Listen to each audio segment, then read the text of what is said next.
Hi, welcome to the Log Cabin. My name is Aiden, And I'm Hyrule and today we'll be looking at BB27. again. Yeah, some background insight. We recorded this once, and I forgot to record my audio, so we are Yeah. now having to re-record it. That was 4 hours down the Which is drain. yeah. And I will go ahead and disclose why not. This is being recorded in part, so if it sounds like weird and choppy, that's why. Yeah. Decided to be better for both of us, I guess, if we did that. So, And I will also mention some context that I think is very needed is that we are recording this after the death of Mickey. So that will change how we talk about her. I will still be talking earnestly, well, in Hyrule about her gameplay, but on a person level, it'll not be negative. yes, which I do wonder how her death will affect people's opinions on the season. Oh, same. I bet you watching it on rewatch would be completely different now. 100%. In a way, I think it makes me like the season more. Yeah, because it's kind of like the last bit of media with her in it. But let's go ahead and go over our general thoughts on this season, and I'll go ahead and let you start with that. Yeah, from what I remember, because it's been quite a while, I remember thinking the season was like it was very frustrating to watch, and that's mostly just because of a few specific people on it. But a lot of it's also just for the fact that realistically there was only like mid capable players on this season. Strategically, this cast was just not it. Like I think I mentioned this the first time we recorded this, but I think it was Peridium said something about this being like probably the weakest cast strategically, just even of all time, which is honestly something I kind of agree with. I think TMR mentioned the same thing in his review because I was gonna not watch it before recording this, but it'd been so long since we recorded the first one. I was like, I want to watch it anyway, but I don't think it actually will affect my thoughts here too much. I hope, but like, I personally really enjoy this season. I think there's a big lull in the early pre-jury and most of the I mean, not pre-jury, early post-jury. And then even after that, it's still solid, but it's not to the quality that I think the pre-jury is. But Yeah. this pre-jury was so good and insane. Like, I don't always have to watch the best players. Watching a complete cast of messy players is so fun. Yeah. I think it's also for me one of those seasons that would just be a lot better on rewatch, mostly just because I would actually know how the season's going to go. I think a part of my annoyance with the season came from hating a few specific people on the season, but seeing them go far and not knowing if they were going to win or not. On a rewatch, I would obviously know that those people don't win, so I think I'd be more inclined to enjoy the season for what it has. But at the time, watching it live, it was certainly something to watch. Yeah, when I watched this, I knew the results and I was kind of binging it. Like, I wasn't having to wait Oh yeah, like that's you something I were didn't think watching it about. live. Yeah, because I watched it live and you didn't. You watched it post season, so that's something I didn't think about. We're gonna have two completely different views on the season. Which we'll probably also watch. We'll probably both be watching Traders live, so that review should be Mhm. interesting as well. Yeah, I'm very excited for traders. I know. You know what this season reminds me of, though? What? It kind of reminds me of Survivor 46 in a way. No, I can kind of see that. And ideally, I do want to do a new era ranking, ideally before 50 comes out. And, like, I know personally 46 is my favorite season because of how chaotic it is, and we have such great characters. I feel Oh, like same. character wise, this season doesn't have as many as like something like that, but we still have some fun ones. Obviously, Ashley, Rachel's amazing as always. Rachel always gives. Keanu, even though he has some comments on the live feeds that aren't great, even he was super entertaining. But then we also have And we, people. Oh, go ahead. I was gonna say, then we also have Ava pre-jury. And yeah, then we also have people like Ava Poster and Riley on here, which is so weird. Big Brother always cast controversial people somehow. I don't Yeah, know. like it doesn't matter how good a cast is. There's always got to be one bad egg.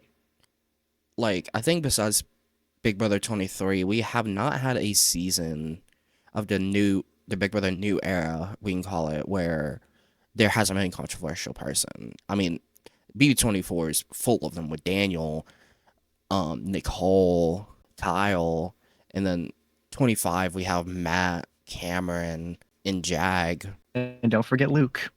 Oh god. He was so formidable.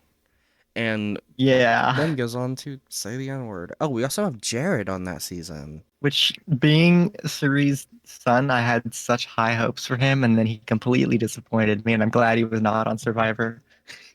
Right. But I guess let's get into the season itself proper. I have the boot order pulled up just in case. I'm currently pulling up my notes. All right, starting off with week one. This was a pretty solid week one, honestly. Yeah, I remember being very intrigued by this season's week one, even if the competitions in the premiere were kind of ass. And I guess let's start with the premiere. Yeah, I'm so tired of this. It's the same thing with Survivor. I'm so tired of these starting competitions. At least these were better than like Big Brother 24, or not Big Brother 24, Big Brother 25, where that decided the That was such a nominations. drag.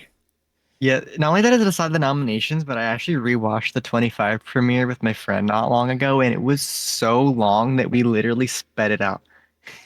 And then also screwed over Corey because he didn't have the time to get to socialize with the others because he was sent to exile for no reason, just because he Which is like lost. on night one is like stupid. But I have some small notes um on everybody's introductions, which we can actually go over this time because we're splitting it up. Yeah. So starting off with Zach, really, I I think, well, we'll get to overall when we talk about each player. Yeah. He was just a standard jock. He is from my home state, which when I hear that, I always love that. Yeah, I always love that too, even if I don't always like care. I just like, oh, they're from the same state as me. I've got to be interested, right? And unlike Cam, he sadly doesn't shout out the dogs at the crib.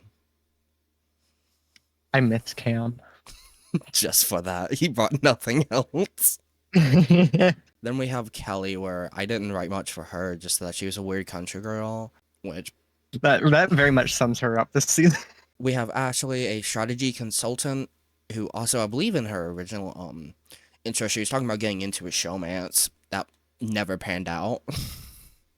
I literally could not imagine a single person this season that I would see her in a showmance with, like at all. Oh, remember what was it? Her or Mickey flirting with Riley when they first got in the house? I don't even know, to be honest. It might have been Mickey, I think but I don't remember. I have it written down when we get to it. Yeah, you probably do. Then we get to the worst player, Riley. He's a pro bull rider, country boy. Gets to talk about his brother with cerebral palsy, and is a stan of Jesse from BB10, which is a little bit of a red flag. Now, Jesse's not controversial at all, but But liking him that much. it's a bit of a problem. We get to Amy, who's the token older woman, who's a insurance agent. She's a fan of Big Brother and is explosive, which sadly we didn't get to see too much on the show. We kind of did. Yeah, I really wish he made it longer into the game just because I really needed to see her more emotional moments for longer because they were awesome. We have Adrian, who's a carpenter. He has a praying mantis named Jimmy. He's a nerd. He's a mama's boy. He's I didn't know supposedly a he had super Jimmy as a fan. pet. He supposedly a super fan, but he only like cared about the comps. Yeah, the only real things I can think about Adrian are him liking bread and being obsessed with the wall. We have Lauren, who's a bridal stylist, graduated what? Graduated from LSU, has her own design company, and then is again supposedly another super fan, but wanted to hide it. Because I remember she even mentioned that in her opening package, which was so weird. Yeah. She was the one in the HOH robe, right? Or was that Catherine? I think that was Lauren, That sounds right to me. because I don't think Catherine was that big of a fan coming in. Was it anything coming in, to be honest?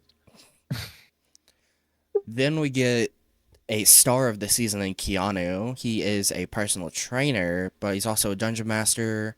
He's named after Keanu Reeves, which is kind of funny, honestly. Yeah, well, I remember when the cast dropped, because obviously every BB cast drop, it's just like every person looks like AI because I'm so used to the season prior. So I was getting used to them still, and I don't even think I saw his face because I think I was in the car when the cast dropped. A dungeon master, and I was like, okay, he's gonna be insane. He also goes on to call himself a chameleon, which is so inaccurate. Yeah, more like a chameleon that can't change its colors. So we get to see them walk in. I wrote down the order they walk in. It doesn't matter All I remember is besides. Zach walked in first. Yeah, that's the only thing that matters because there's that curse where the first walk in always loses. But we do get the timer starting here. And I remember when I watched this premiere, after seeing these first eight, I was like really excited because I'm like, oh wow, none of these people are too over the top or anything. Like, these are perfect casting changes. That changes very quickly. We also go ahead and get the return of bunk beds. I wrote that down here for some reason, Oh yeah, I remember the bunk beds. which that's a cool little callback, especially it being in a hidden room. Yeah, Which I guess we should mention the theme of the season, shouldn't we? Hotel Mystere. It was a good theme, honestly. Yeah, I really like this theme. I really like the recent Big Brother themes for the most part. I hated BB25 so much. 25s was okay. I didn't like 24s, but 26 and 27 were really good. One thing I do like about this one too is that it doesn't feel like it's just based off something recent that's happening like 26 and 25's was, because 25 was when we had all the was after we had the multiverse movies come out, and then 26 is when AI was kind of becoming more popular again, but it's really a year or two before. Yeah, it was when it was starting to get like scary popular, I guess is a good way of saying it. Like it is now. Yeah. And then we get to group two, and I just call like half of these people rip-offs of others, which is even funnier. Yeah. Starting off with Catherine, who is our token waitress. She's a raging feminist, raised herself, and I just wrote down that she's a Leah ripoff, which I mean, Yeah. And I also want to mention that Raging Feminist didn't age that well, yeah, she didn't really end up being that on the show. or in general. Then we have Vince, which is the probably the star of the season. Um, and he's 30 something years old and unemployed, lives with his parents. To me, he felt like a Joseph ripoff, Oh, same. which I feel like during the season didn't pan out. Yeah, especially because Joseph was actually playing fairly well, but Vince not so much for the most part.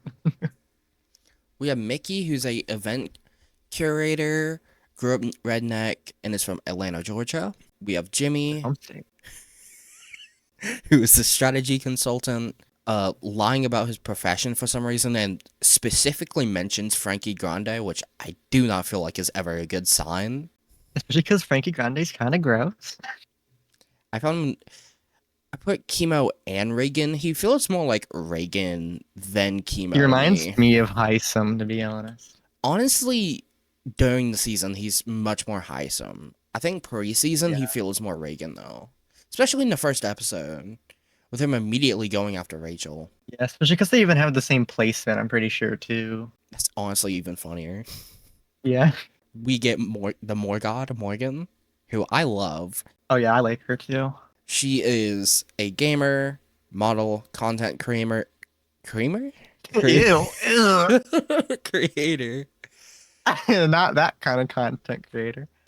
And she's actually the first pro gamer to play in the main show. We had Alex Willett in BBOTT, which, hey, Paramount, bring that back, please. That season's great. Literally. Then we have Zay. Jose.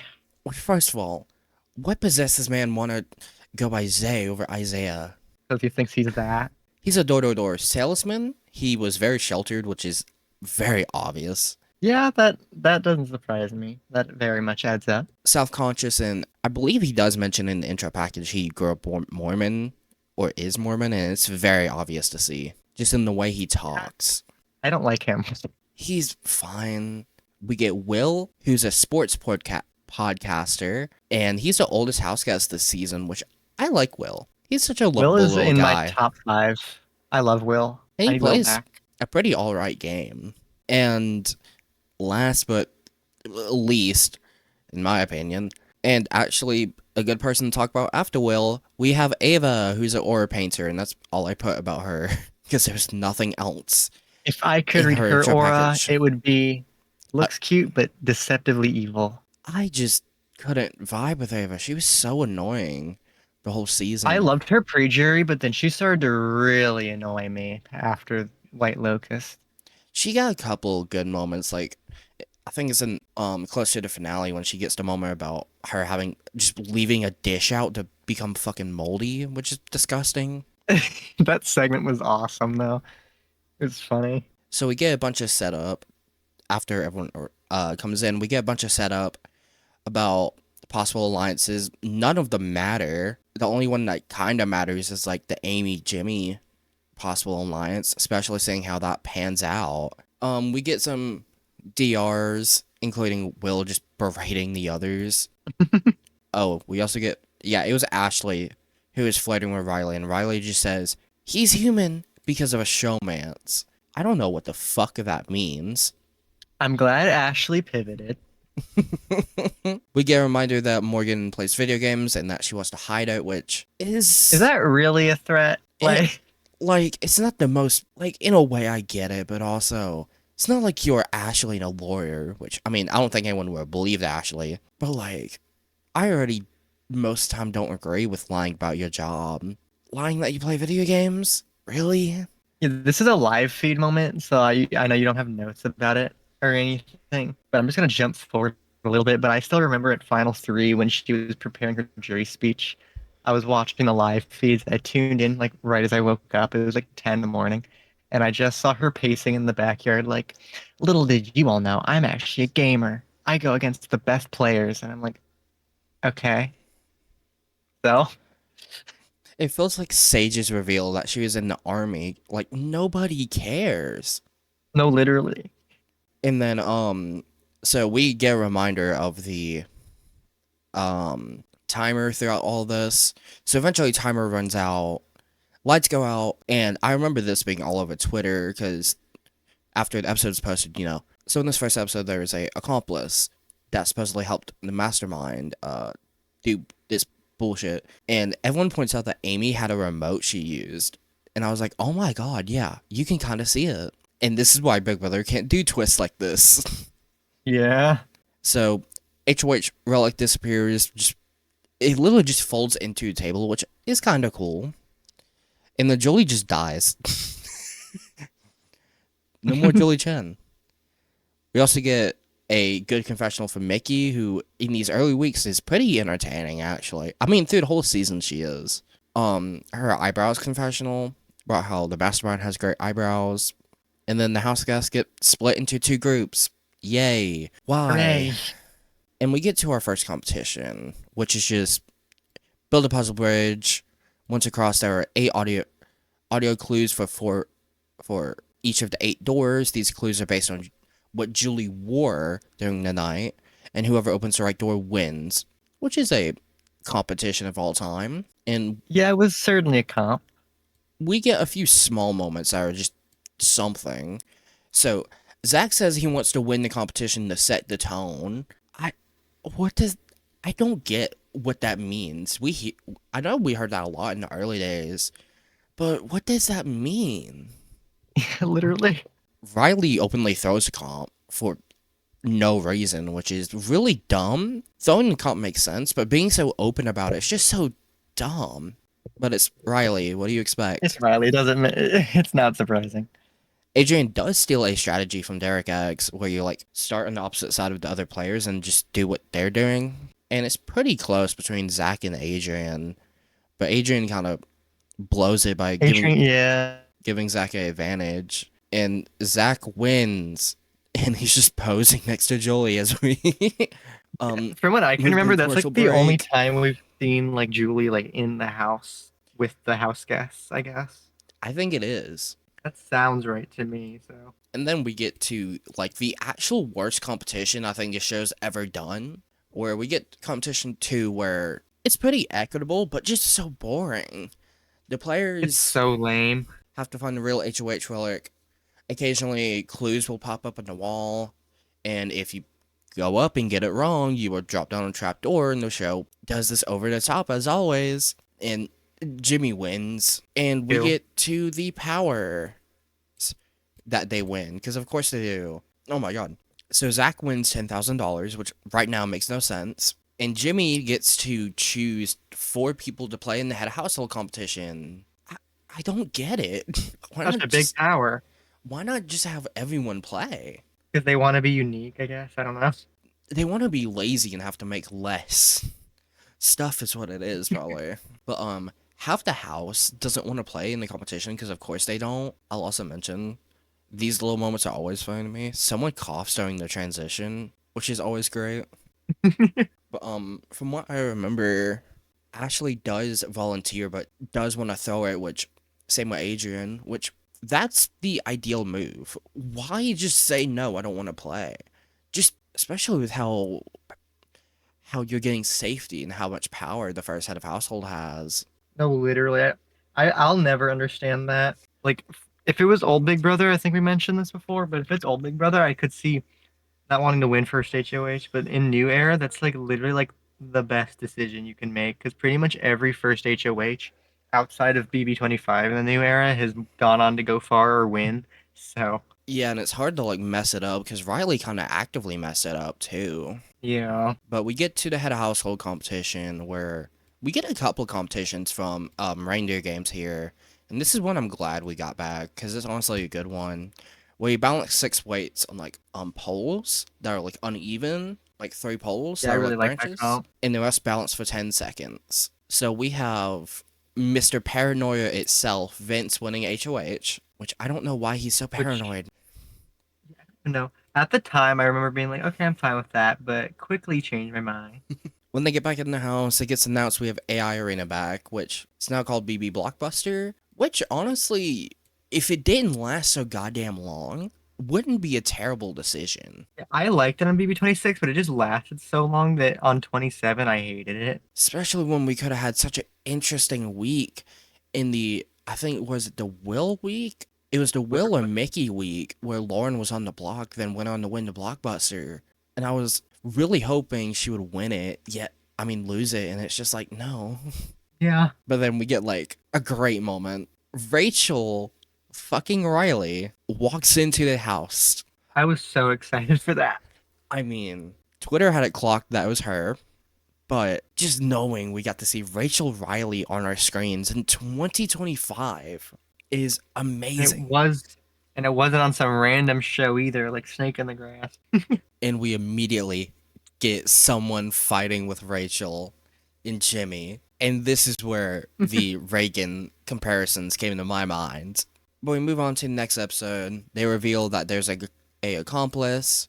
And the way this works is that Rachel is a player in the game. She's not a cameo or anything, she's a player. And so the season starts with 17 players. If the players can find the accomplice goes home, it goes down to 16. But if they can't find it, they have 17 players. Which I don't know about Didn't you. they also confirm that it's not Rachel? Yes. Which, I mean, should have immediately told them who it was. But Yeah. I do want to get your take on this. Do you prefer 16 or 17 players? I format wise, I prefer 7 or 16, just because it flows the best. 17's okay though, but both times we've had 17 players, it's been kind of like recently at least, it's been kind of odd. I like it when Big Brother has more uneven numbers because I feel like that's just more interesting most of the time. Now, is 17 the solution? I don't know. I feel like 15's better. So we immediately um cut into that, and Zay and Ava are both thought to be it, and all the people we get is Will, Keanu, Ava, Zay, and Riley. And then we get to the vote where Riley and Zay are the ones who get votes, and Lauren gets pointless content about it being a woman. Hooray. Also, the lighting in the DR this season so weird. A lot of times it looks so off. Yeah, the DR this season was really weird. Sometimes they just didn't look human. Like, it took me a minute to get used to the background because I like the idea, kinda. I think it's the best thing to do for the theme, but it just is so dark, and that's just, I'm not used to that with Big Brother being so desaturated. Yeah. But we get it revealed that Amy is the accomplice, and we get a little bit of character stuff. Zay being called a cologne ad guy by Ava. Mickey thinks Keanu does kinky dungeon stuff, which is great. And we have Vince just screaming, I need everyone in the living room now. I need everyone in the living room now. And we get the reveal that have-nots are safe this week, and Rachel is immediately a have-not for literally no reason. Probably to Woohoo keep her safe. production. Oh, definitely. They knew she was going to be a target first day. The have-nots we do get are Rachel, Will, Zach, and I did not write down the fourth one. I think it was Ava. It doesn't end up mattering, honestly. Yeah. Yeah, it was Ava. Because it was like a safety chain type thing where they got to pick. Where Rachel decides to pick Will decides to pick Zach based on commonalities, and then Zach decides to pick Ava because Ava looks sad. Which is really, really funny. And then we do have a good have not room this season. Oh, yeah, I really liked the have not room this season. The beds were awesome. I wonder how uncomfortable they were. They could not have been comfortable, especially because you had to sleep a certain way or you'd basically be floating or falling off. That's what I think. We also get some good insight from Morgan where she wants to use Rachel as a mentor and a shield. Too bad. Which she does want to keep Rachel most of the season. Problem is, sometimes I feel like she mismanages Rachel, especially closer to when Rachel leaves. Yeah. And then we get to find out Zach's $10,000 is basically an immunity idol, which I've always liked that idea for Big Brother, having a hidden veto more is what I'd call it. Kind of like a hidden immunity idol where you can use it when you're on the block. Yeah, like even if veto it's night. kind of like the double veto, the way they hid that in Big Brother 14 was fun. And then we get a couple important alliances, and Mickey, Jimmy, and Morgan being the triple threats, and Amy and Rachel creating the Mom Alliance, which are both important to this early game. And then we get to Showergate. The best part of the season. Which is insane. So Rachel says, not Rachel, Vince says anyone can use his shower. Ashley decides to use it and says she'll only take 10 minutes. Well, it didn't last that long. The show portrays it as 2 hours. It was supposedly 30 minutes. And then what makes this even worse is the way Kat talks about it. So, Yeah, I don't know why she specifically acted like it was such a big deal.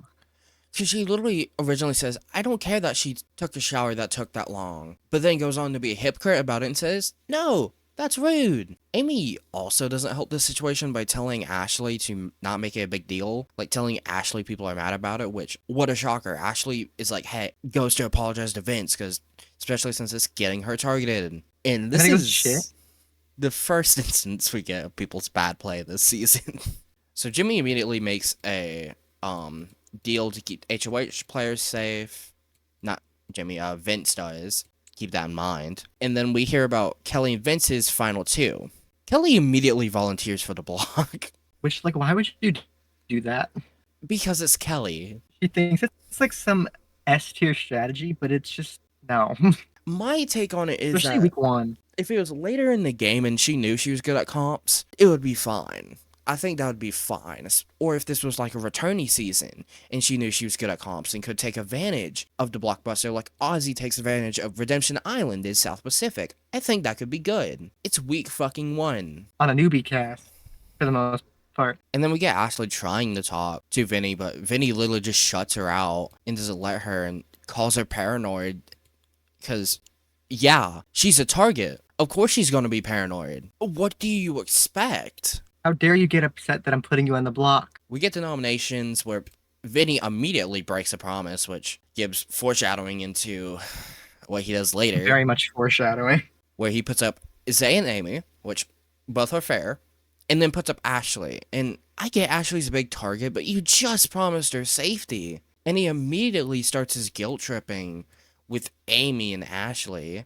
And, you know, these two are both very emotional. Ashley's more angry, and Amy's angry as well, but is crying. Yeah. And he goes on to say that when, I think I wrote this down. Yep. No, Amy isn't crying. She's just mad. Because she goes on to say, or he goes on to say, oh, I expected Amy to be bawling her eyes out and Ashley to be calm. What? Just stupid. This cat. We also get the start of the Riley and Kat showmance, which we can get into that more later. Cannot stand that showmance. We get a couple fun character moments like Slop Waste. I don't remember who even... That was Ava. Yeah, that was Ava. Adrian can't work a washing machine, which was great. And we get Keanu's backstory as well. And then Rachel honestly does some good play here as well, being able to connect with Jimmy and also use the fact she's a winner to her advantage. Be like, I can't win at the end. Which is exactly what you should say if you're a returnee like that. Exactly.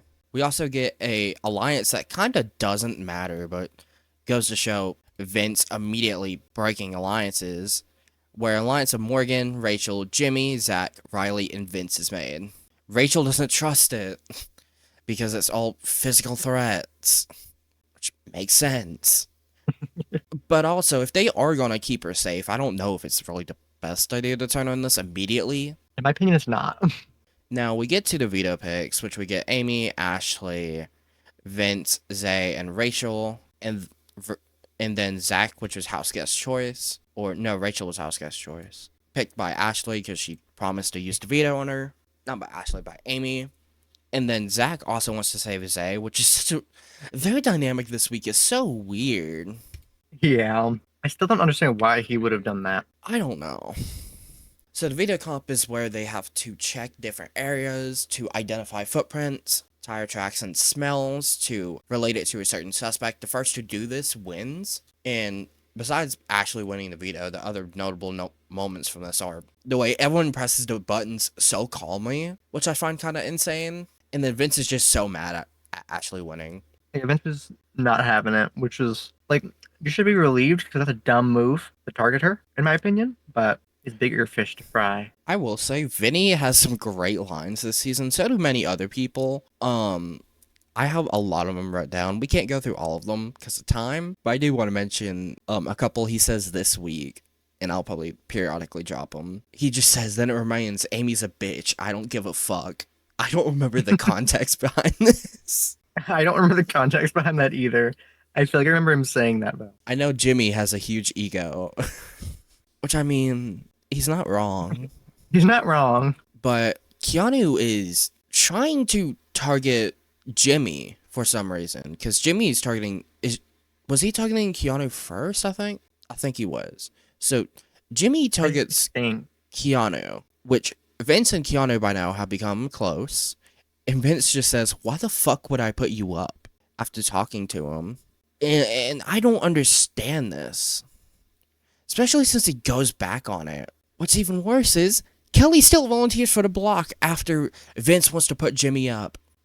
Why? No reason at all. Basically. Which, I do think it is the right move for Vince to put Kelly up in a way. Now, part of it's bad because he is putting an ally in danger, but also she's literally volunteering herself for the block. And it also keeps it to a Keanu and Jimmy, none of them are going up, so he's not picking a side there. And he's letting those two fight it out and be bigger shields for him.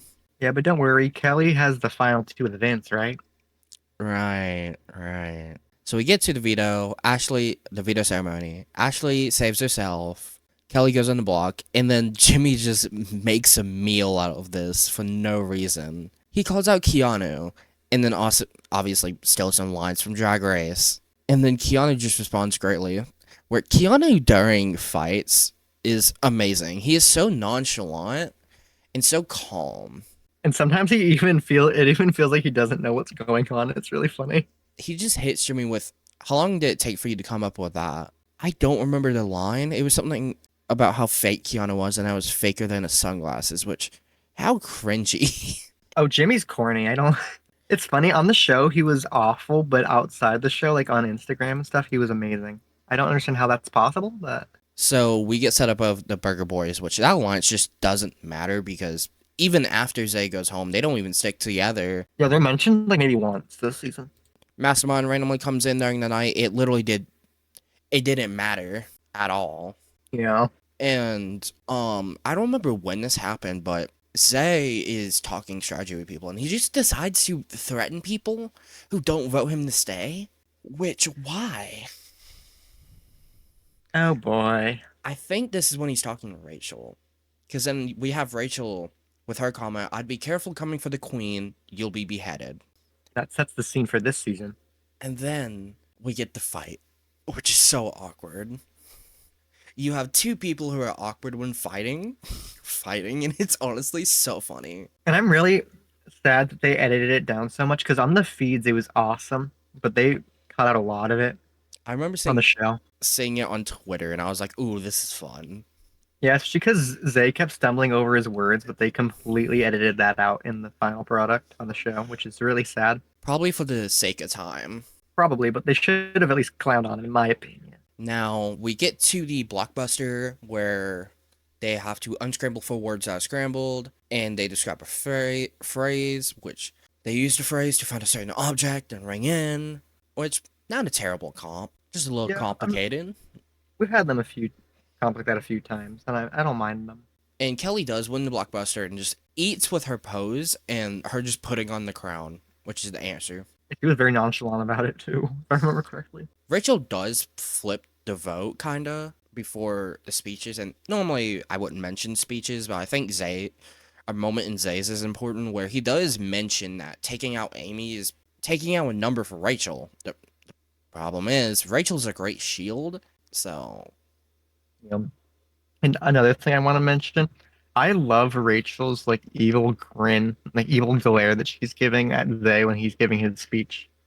to where Zay is voted out 5-9. And we and I guess let's talk about Zay before we move on. Horrible player and personality. He was so awkward in the DR, dude. It was so weird. He was like in a season full of characters, he was one of the least characters. I do question how did they cast him for the show, dude? Genuinely, probably nepotism. The Sammy was on Big Brother and they're friends. That's my only guess. And they were like, oh, maybe we'll get another Sammy. They didn't. Oh, you mean Sammy from Survivor, right? From 43, Layati. Which is so weird because they're so different. Sammy is a good player and very, and I don't want to call Zay not intelligent, but Sammy knows how to describe things as much more put together and coherent. And he's a lot more confident, I feel like. At least reasonably confident. So we get the reactions to the Zay vote, starting off with Zach sobbing, not even just crying. He's literally sobbing, which is so funny to me. Grown man, by the way. Vince is worried. Kelly's just so proud of herself, and so is Rachel. I think the way they do this in the show, all these contradictory reactions is amazing. To where we also get to know that get to hear why Riley voted Zay, and that's just because he didn't think it was a good idea to vote not in the majority for safety, which, fair. Which, Good decision. I will say one thing I like about this season is that we very rarely get a unanimous vote, which I feel like modern Big Brother has really had a problem with. Oh, for sure. It's like, I don't even, let me check. When did we even get our first unanimous vote? I can see the votes. It was the next vote. It was Amy, but after that, basically none of them are unanimous. The final five. There's not much important stuff before the HOH competition where Keanu's just being messy, but that's Keanu for you. But we get to the HOH competition where they add 3 powers to the game. Yay. Hooray, more slop. Which, what's even funnier about this is that 2 of them get used this week. Which, at least 2 of them panned out well. Other one, not so much. Was it this week or the next week? It was 1 week where 2 of them were used. No, it's this week. So, the HOH competition is the normal Black Room competition where you just find stuff and have to bring it to a place, and players can only claim 1 power. After they claim a power, they are out. And Keanu finds the mystery competitor power where a former house guest can compete in a veto competition for him, which is overpowered when you get the right people, like he does. He gets the exact right people. Mickey finds the HOH interrogator, where she can dethrone a head of household as long as she is not caught, which thank God this works out.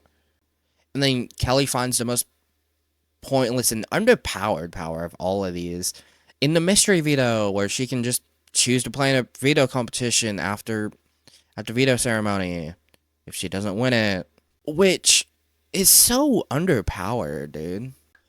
That's not a very good advantage, especially compared to the one that Keanu got. Keanu, and even what Zach got. Even that, too. Now, Zach literally goes on to ask the whole house who has the power, which is fucking insane. Not Zach, Jimmy asked. But Zach somehow knows Mickey and Keanu already have powers.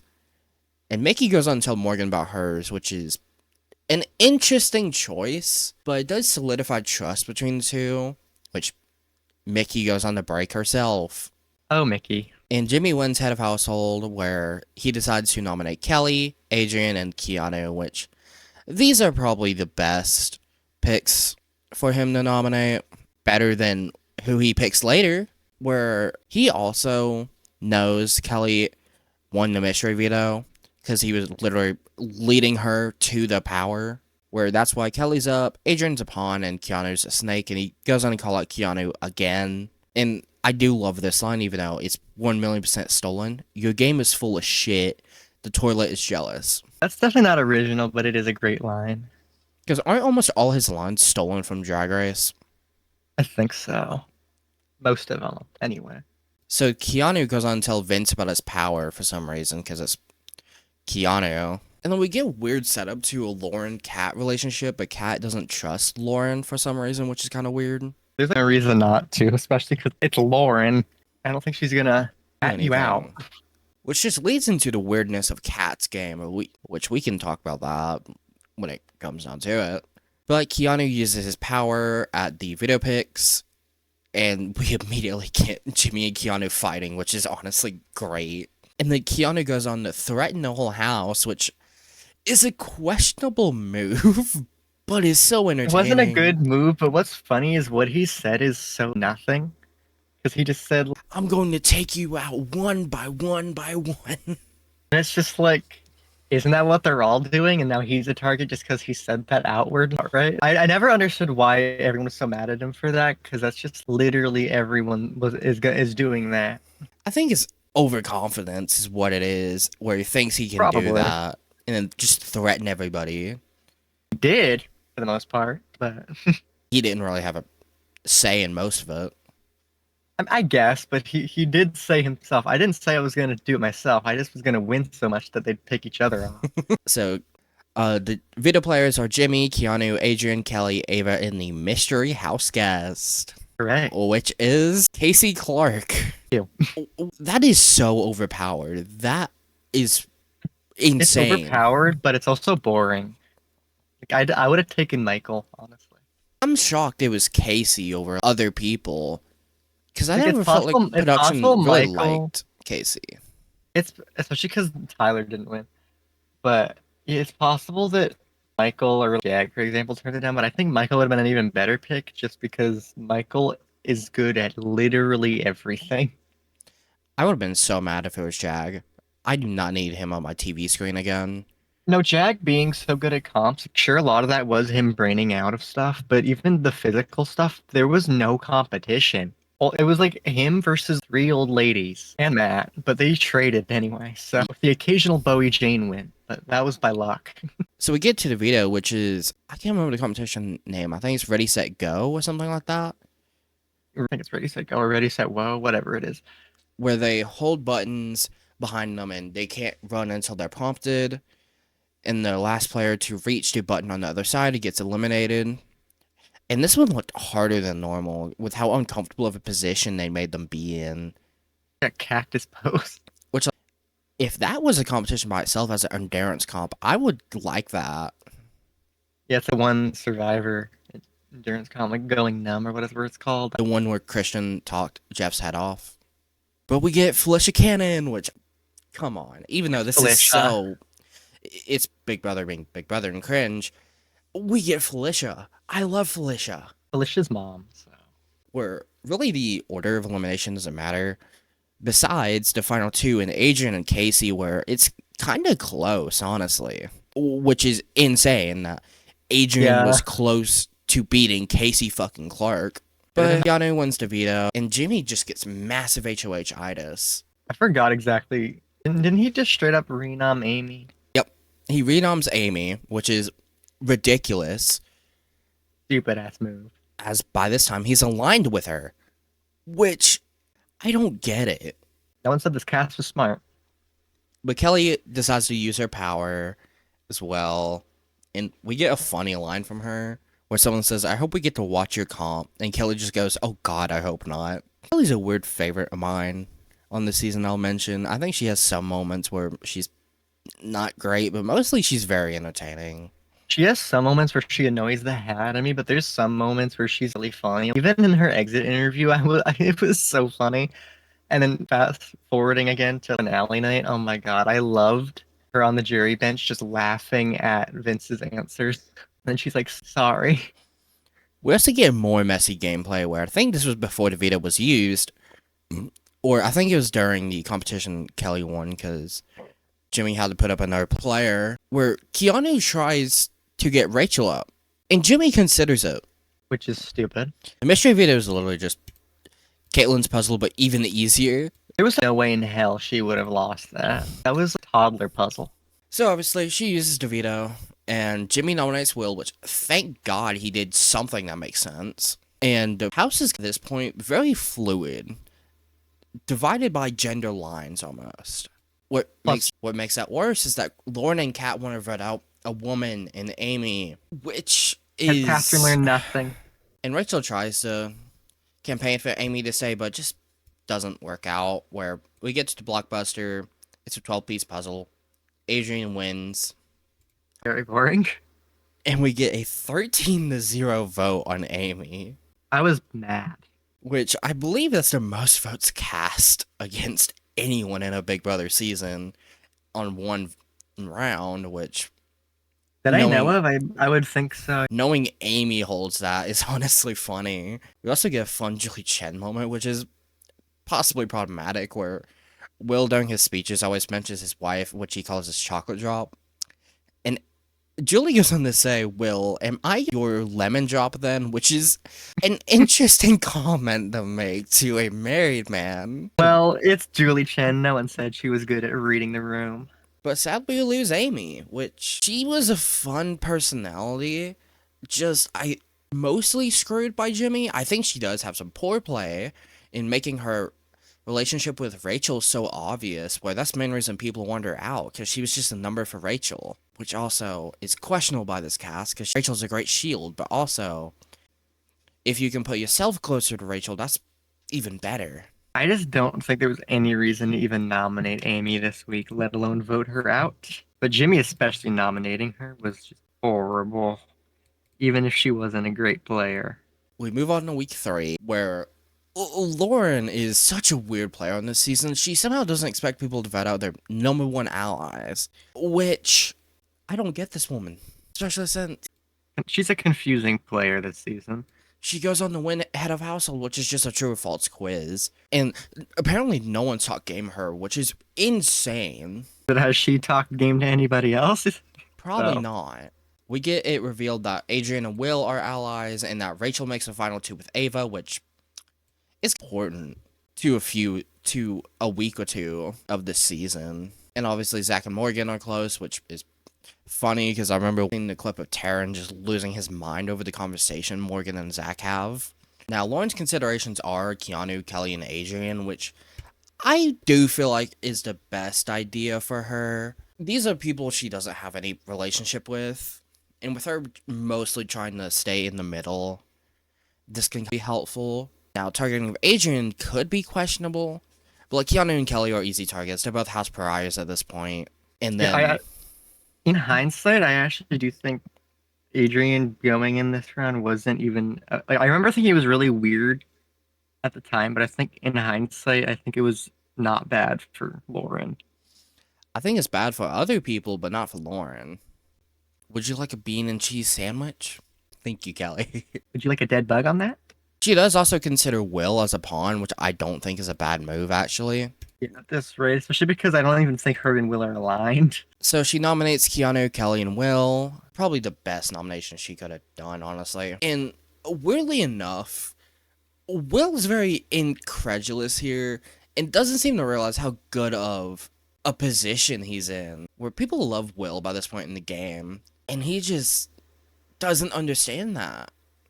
In Will's case, I think it's weird because I can probably touch upon it more later, but even just right now, he was very good socially. He just didn't know it. He was not aware about his abilities, which was obviously not great for him, but Keanu also tries to get Adrian to use the veto on him, and Adrian's no. Which, why wow. should he? Exactly. Especially since the Adrian-Keanu relationship isn't much of one. I wouldn't even say that they had a relationship, honestly. I don't even remember them being aligned at all, to be honest. We also get the setup of the love triangle between Morgan, Zach, and Lauren, which is interesting, especially with Zach and Lauren dating postseason, because at this point, Lauren doesn't care. Wait, I forgot Zach and Lauren dated postseason. I think they did. I hope that's not wrong. Wait, I'm gonna look really quick because I need to know now. Oh, yep, they did. Or still are, it seems, too. And sadly, I have to compliment Vince in this position. He is somehow exactly in the middle of the house. He's got solid allies, and now promising everyone's safety can be bad, especially since you can't really do that, which that part's bad. It's just a positioning as well. It's just always he ruins it. It's one thing to promise everybody safety for one round and then just throw the challenges that week and then whatever happens. But if you're promising them safety basically for the rest of the game, especially because as we see later, he basically has two number ones, that's very problematic. And I feel like one of his problems, many, is that he never chooses a side until it's too late. So we get to the veto picks. Lauren, Will, Keanu, Kelly, Vince, and Ashley play. Kelly and Lauren and Keanu wanted Vince to save them, which is even funnier. And Will does get house guest choice where he picks Ashley. And I don't know if it's the best move for Ashley to use the veto here. I feel like I remember her saying something about not wanting to use it if she even won it, but obviously I don't even know if she wanted to win it to begin with. The veto competition is a repeat of the second veto from last season. It was the first or second that Tucker won, where you have to maneuver awkward shaped objects through laser obstacle course. Except this one was a bad guys crossover, which I was weirdly entertained by. I was trying to avoid that subject because I don't care.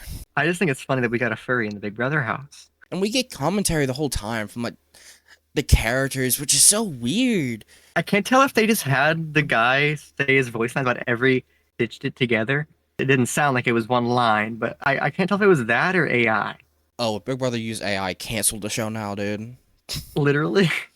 As per normal, Keanu wins the veto, and Rachel does find out about the closeness of Lauren and Vinny. Vince is also targeting Ashley, because of course he is. When is he not? You shouldn't feel you should listen to someone unemployed in their 30s. And I think So then Rachel tries to save Ashley here. Here's my problem with Rachel this season. Most of the time, she has really good ideas. It's just she doesn't know how to execute them. Which is sad. I'm not even going to go over the reward because it really does not matter. It affects literally nothing other than just giving us more DR slot, really. The only thing I remember from that was Rachel being like, "Hi, Brendan, take the kids to see the movie for me, or I'm divorcing you when I get home." We also get the establishment of Rachel, Mickey, Ashley, and Morgan as the Type 4, which right now doesn't matter. It becomes more important later. Deanna obviously comes off the block. Lauren puts up Adrian, which I feel like is probably the best move for her. And also for Vinny, since it makes Vinny not look like he's controlling Lauren's HOH. Now, Kat is targeting Will, which makes sense for her. That's the only one not on her side. Zach, Vince, and Morgan are our final three, and add Mickey. I don't think they add Mickey this week. I think they do that later. But that creates a melting pot, which goes nowhere. We also get Adrian liking bread. It becomes his signature thing this season. And he totally didn't make it his whole personality when he got off. Totally not. Especially since he left the house with bread in his hand. Which wasn't even What's from funny? him. What's funny is one of my friends surprised another friend of mine with a cameo not long ago, and I think it was from Adrian. And I think Adrian made a comment about bread too in that, and I was like, oh my God. We also get some good play from Zach here, where he tries to plant some seeds to separate Morgan and Mickey, which actually can be good. He never gets caught either, from what we know, and Morgan somehow falls for this and tells Adrian. Bleh. So Morgan falls for it, and Mickey tells Adrian about their final three for some reason. Why tell Adrian? Now, Lauren is targeting Will, which is weird, since she's supposedly siding with the women. It doesn't matter who Lauren's targeting anyway. We get to the blockbuster. Excuse me. It's basically counting the differences in two rooms. Whoever's closest wins. And what do you know? Kelly wins it. As always. And Adrian goes out in an 8-4 vote. And half the house starts crying at this. Especially Will. I remember, didn't Adrian also cry during his speech? I think he did, because he didn't want to have to go against Will. We don't get it focused on the show much, but they seem to be pretty close. They seem to be really close to each other, but of course, because why would they edit it correctly? We got no focus on that. I think feeders knew about it, of course, but Because it's Big Brother production, they don't know how to do anything right. they just want to edit 3 people to be like, you should like these people, and the rest they do not give a shit about. But let's talk about Adrian. How about you start with that? It was okay. He didn't do a lot for me. I definitely think he's a good person, but on the show, I don't know. He was a little over the top for me, but even despite that, he didn't do a lot for me gameplay wise. Too just there. Maybe it was just because the way he was edited. I don't know. Maybe he did more on the feed that I didn't notice, but I don't think he was very active socially or strategically. He kind of reminded me in the DR of Peter from Big Brother Can 1. Now, gameplay-wise, for sure not. Peter's not a mastermind, but he's still better than Adrian. I think Adrian plays okay. He does have some bad moments. Or it didn't feel like he had, besides Will, anyone solidly with him. He just was in the house there. And I feel like that's what really got him. He didn't have anybody fighting for him. But we move on to week 4. I will say for my voice, I might be able to I can definitely get through week 4, week 5. I don't know, but we'll see. Because I can tell my voice is starting to get, oh, it's time to stop. So we find out Zach and Vince. Let me double check. So yeah, Zach and Vince decide not to vote with Adrian, mainly just to stay on the side of numbers, which makes sense. And Ava decided to tell them they didn't have the numbers. I do question why that is. Why? Guess we'll never know. It's Ava. Now, Vince is still in the middle house, but did just piss off Kelly by voting out Adrian, which this is the downfall of their relationship. And somehow the triple threat with Rachel and Ashley all figured out exactly who voted Will, which is insane. I don't know how they clocked that, to be honest. Keanu and Riley distrust Zach and Vince, which is even funnier with what happens this week. And we had the first instance of Vince trying to do his emotional manipulation, which he tries it on Keanu. It works for a little bit, but the problem is he does it so often where it doesn't work, and a lot of times it's questionable if he's doing it purposefully. And I think that's why he just couldn't get any respect in this game. There was not a very clear line between what was intentional for him and what wasn't, which is not a good thing, obviously. Especially of Kelly being messy always, telling Riley about her and Vince's final two for no reason, but it's Kelly. So we get to the head of household competition, which is the same as the first one from BB26, a new rule, except for just blind, and there's nothing. I'm trying to look and see if there's anything important for my notes here. From the count that I can remember, I don't know. Rachel was trying to get Keanu Vince to win for some reason. I think it was because at that point, I think they promised safety to each other, but I might be wrong. But the end of it is the standard balance we get every season, and Riley wins. Yay. I'm not even gonna go over his plans because it ends up not mattering. Where Mickey uses her HOH interrogation, and Riley loses his shit, which was so fun to watch, dude. It was so funny to see him just. He was so confidently wrong, and when he was proven wrong, he got so upset. It was awesome. I loved seeing that man suffer. It's insane that it was really obvious it was Mickey. He just couldn't figure out what it was. Like, I don't even know why he was so certain it was Ashley. because To be fair, Ashley didn't do a great job questioning that Riley gave, but it was so obvious it was Mickey, and you still pick Ashley. I believe that was also purposeful from Ashley, where Ashley, Rachel, Will, that whole side was trying to make sure they couldn't sniff out that it was Mickey.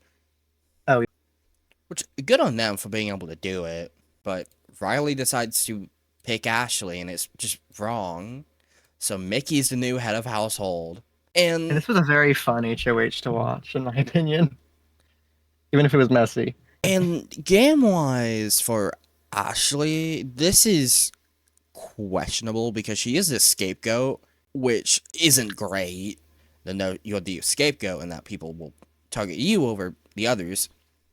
But for Mickey and her allies, this is great play to ensure their safety. Except for Jimmy's, because he gets. But Riley and Mickey have another fight in the gym, and Riley is on such a massive high horse here, where it's a fun fight, but it's just gross to see having Riley scream at someone who's actually being pretty calm, especially with it being a black woman, which I feel like is even worse.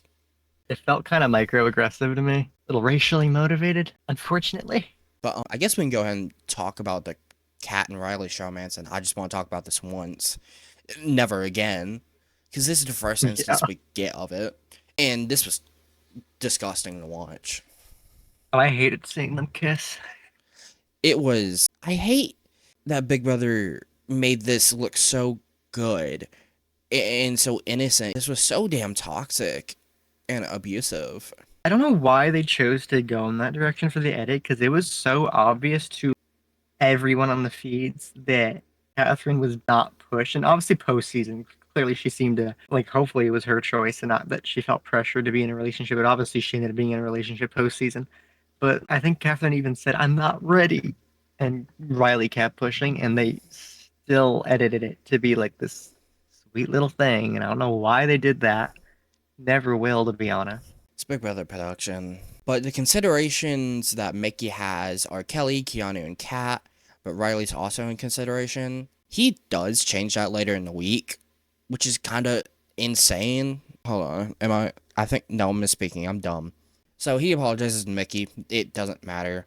But she nominates Keanu, Kelly, and Riley. And this is probably the best option for her. All people not on her side, and also Kelly's always an easy target. And she can use the veto on herself, not one of her allies. Oh, fuck. As per normal, Keanu's the target, because when is he not? This season, it was the season of trying to get Keanu out. I do go ahead.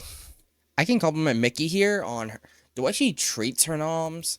it's pretty well. She's very straightforward, which I think is actually pretty good. And then we get to why Jimmy has such a big downfall this week. He goes on to create an alliance with 3 people on the other side, Kelly, Keanu, and Vince, which, if this was a real alliance, I don't think it's terrible. The problem is, this is fake, which I don't understand. We also get the downfall of Mickey in the start of the Mictator, where she expects the nominees to literally not use the veto on themselves, which Yeah, she was like, I hope you consider she also not using the veto on yourself if you win it, even though I want you out. but Mickey, Kelly, I don't- Keanu, Mickey, Kelly, Keanu, Riley, Rachel, who was picked by Kelly, and Morgan played a veto. Which Kelly picking Rachel isn't terrible. To where Rachel is not gonna take Kelly off the block, but also won't take off Keanu. And then we get to the veto, where it's just glass bridge, basically. And I really love Keanu's approach to this challenge. It's a terrible It's- approach, but it's so entertaining. It's so bad, but so funny to watch. And the fact that it works for him, leading to his eventual win, is so funny. Just like you would not expect to just take your sweet ass time, but I guess everyone else was too focused on rushing and beating Keanu that they were blinded and stepped wrong every time. I don't even know how they didn't beat him, to be honest. But Keanu and Rachel make the final round, and this, I already knew about this moment, but I was still, I need Rachel to win this veto. Sadly, she doesn't. Keanu wins. Yes. Instead, we get a good moment, though, which was so fun to watch. Exactly. So Keanu starts it by, the room goes silent. Nobody wanted this, and he's able to tell. He knew. And he just calmly says, I believe you have a prompt. And Ava, who was seeing the veto comp, lost her shit. You believe I have a what? Don't talk to me like that. I'm sorry, Just Ava. because I dress like this makes you think you can talk to me like that? Sorry, Ava. Then after she says that, she swirls her hair, swirls the veto as she walks over and boldly just places it in his hand and says, there you go. She sadly tries to recreate moments like this throughout the season. It doesn't work. This was her peak, honestly. Now, Keanu does apologize later on, but this does lead Ava to put Keanu up later just because it's an easy target. So Riley actually makes a deal with Mickey to not put Kat in the block, which is insane that it works, but it does. And instead, we get something else. So Rachel also is targeting Vinny, which is an idea. It's an interesting one. I think it's good for Rachel. Problem is, I don't know if there's a good way to spin it for Mickey. But Vinny's able to read, he's going up and immediately throws Jimmy under the bus to Zach. Mickey and Morgan, with the fake alliance he made, which, good play on Vinny. I think sometimes his defensive play is very well. He's a very good defensive player. He's a very great defensive player, but offensive and socially, I think he's booty cheeks. He's weirdly also good at the social game, though. He's At so times, mixed but- in it. I so mixed in it. The only reason I say he's bad at social game is because of his jury management, which is probably the most important part of social game. And his So strategic game is bad, dude. most of the time, at least, because like you said, times like that, I think on the spot he's a somewhat great thinker, but when it comes to thinking in the long run, We do get the establishment of the Morgan-Vince relationship, which becomes very important. And Mickey's considerations for nominees are Jimmy and Vince. I don't know if it's... Neither of these are the best option. Were you speaking? no, I think my YouTuber picked up nothing for some reason. Oh my god. Where obviously Jimmy's a number for Mickey, and she's just deciding to throw that number away for literally no reason. And then breaks trust with Morgan, which is stupid. Her best This bet week, gameplay wise, was frustrating. is to put up Lauren or someone like that. Because who is Lauren to her? Literally nobody. But Keanu uses DeVito. Mickey still nominates Jimmy anyway, and also tells him he's going up right before it with Morgan. And they're just in the bathroom doing their makeup. But Jimmy's literally trying to plead his case. And they just aren't listening. Which, what's even worse is that she doesn't tell her other allies and blindsides all of them. And Rachel, Ashley, Ava, and Will, which is so bad to where it breaks their trust. And I think the only person who really trusts her after this is Will. And Ashley and Rachel do recognize that Vince is the person mostly in power in the game, which is true. He just isn't good with that power. And Mickey just completely divides this house here, where I don't think dividing the house is a bad move. I've done it in many Big Brother orgs, actually, where I'll be in one alliance and create another, just to divide the house. The problem is the way she pulls this off. She ostracizes her allies, which is so dumb. Which is even worse, because Jimmy goes home this week. It was just not a great, I guess, fallout of all of that. It was a horrible gameplay. Now, Ashley does try to convince Zach to take out Kelly, which is questionable. She should really be taking out Riley, who somehow by this point has almost all the men on his side, despite doing nothing to cause that. But Jimmy also does some real good campaigning with Vince, using his relationship with Rachel, which I think is great. Sadly, he only does this with Vince. But we If get did that with more people, we might see Jimmy stay this week. exactly. But we get to the blockbuster, simple table maze. Riley wins. Rachel tries campaigning for Jimmy to stay in between. Sadly, doesn't work. But before we get to the vote result, we have to talk about this amazing moment. So Ashley goes in the diary room to vote. She takes a minute to try to figure out what to do. She decides to vote for Kelly. Then she walks out and talks to Will. Will tells her the vote's on Jimmy. Ashley runs in to try to change her vote. And the annoyance Julie has is fucking amazing. No, Especially since we don't get to normally see too much emotion from Julie. Seeing stuff like that always is fun from her. for the record, Ashley's first vote will count. And Ashley doesn't know this because she ran out before she even heard the no's. So she thinks she voted for Jimmy. But Jimmy's evicted in a 9-2 vote. And let's talk about Jimmy. He is so fun. I think the comparison to Heisem makes a lot of sense. He's a great character. It's just he's very messy in the game. Hyrule has gone silent. I was processing what you said, my bad. But character-wise, I don't know. He annoyed me. Unless it's off the season, then he was fine. But gameplay-wise, I guess he was okay He was for the bad. most part. No. He was bad, but compared to some of the other people on this season, he was okay. Because there's some really bad players this season. I'm probably still going to do player ranking for this when we record all the parts, and that's going to be really hard to do, dude. But putting up Amy and letting her go, and then making a random alliance with the other side that's not even real, and then not getting ratted out because he's just broke trust with everybody.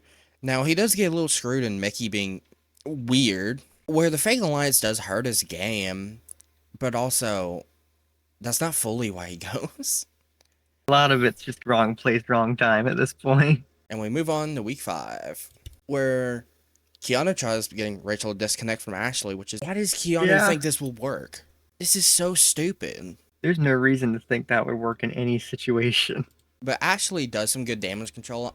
I guess the producers told her, hey, you voted for Kelly. So she does some damage control and is able to keep secret that she's the one who voted Kelly with Rachel. And Will helps her out here, which is good on both of them. And we get to the HOH, which is knockout, which was weird because the first winners ask for volunteers and no one volunteers. But Rachel does make it pretty far in the comp. Sadly, just doesn't win out. Instead, we get Ava winning. Now, this is good for Ava if she plays it right, but it's also Ava. And she doesn't play it right. She immediately says, no one-on-ones, which is really stupid. I remember being on her side at the time. I was like, she deserves that break. Because I was like, I liked Ava at the time, but now that the season's well over with, that was horrible. She does promise Rachel and Zach safety, which one of those will be important. And her considerations are Vince, Ashley, and Keanu, which she has this weird dislike of Ashley almost the whole game, and I don't understand why. And Mickey tries to knock some sense into her, but it doesn't work. And Vince knows he's going on the block and wants to talk to Ava about Ava's role of no one-on-ones. Vince also tries some of his emotional manipulation on Rachel and Will, which is so funny because it just doesn't work. Especially since then Ava gets mad. She's not being campaigned to by Vince. Oh my god. But Will does try to get her to put up Zach, Vince, and Keanu, which are the perfect nominations. Problem is, she still wants to put up Ashley. For no reason other than she talks so much. Ava comes to her senses and does put up Vince, Keanu, and Zach. Thank God. These are the best nominations for her because she has no relationship with these three. And also Literally. is actively pissed off Keanu. I do not remember the context behind this comment, but this comment is way too funny. It's definitely problematic.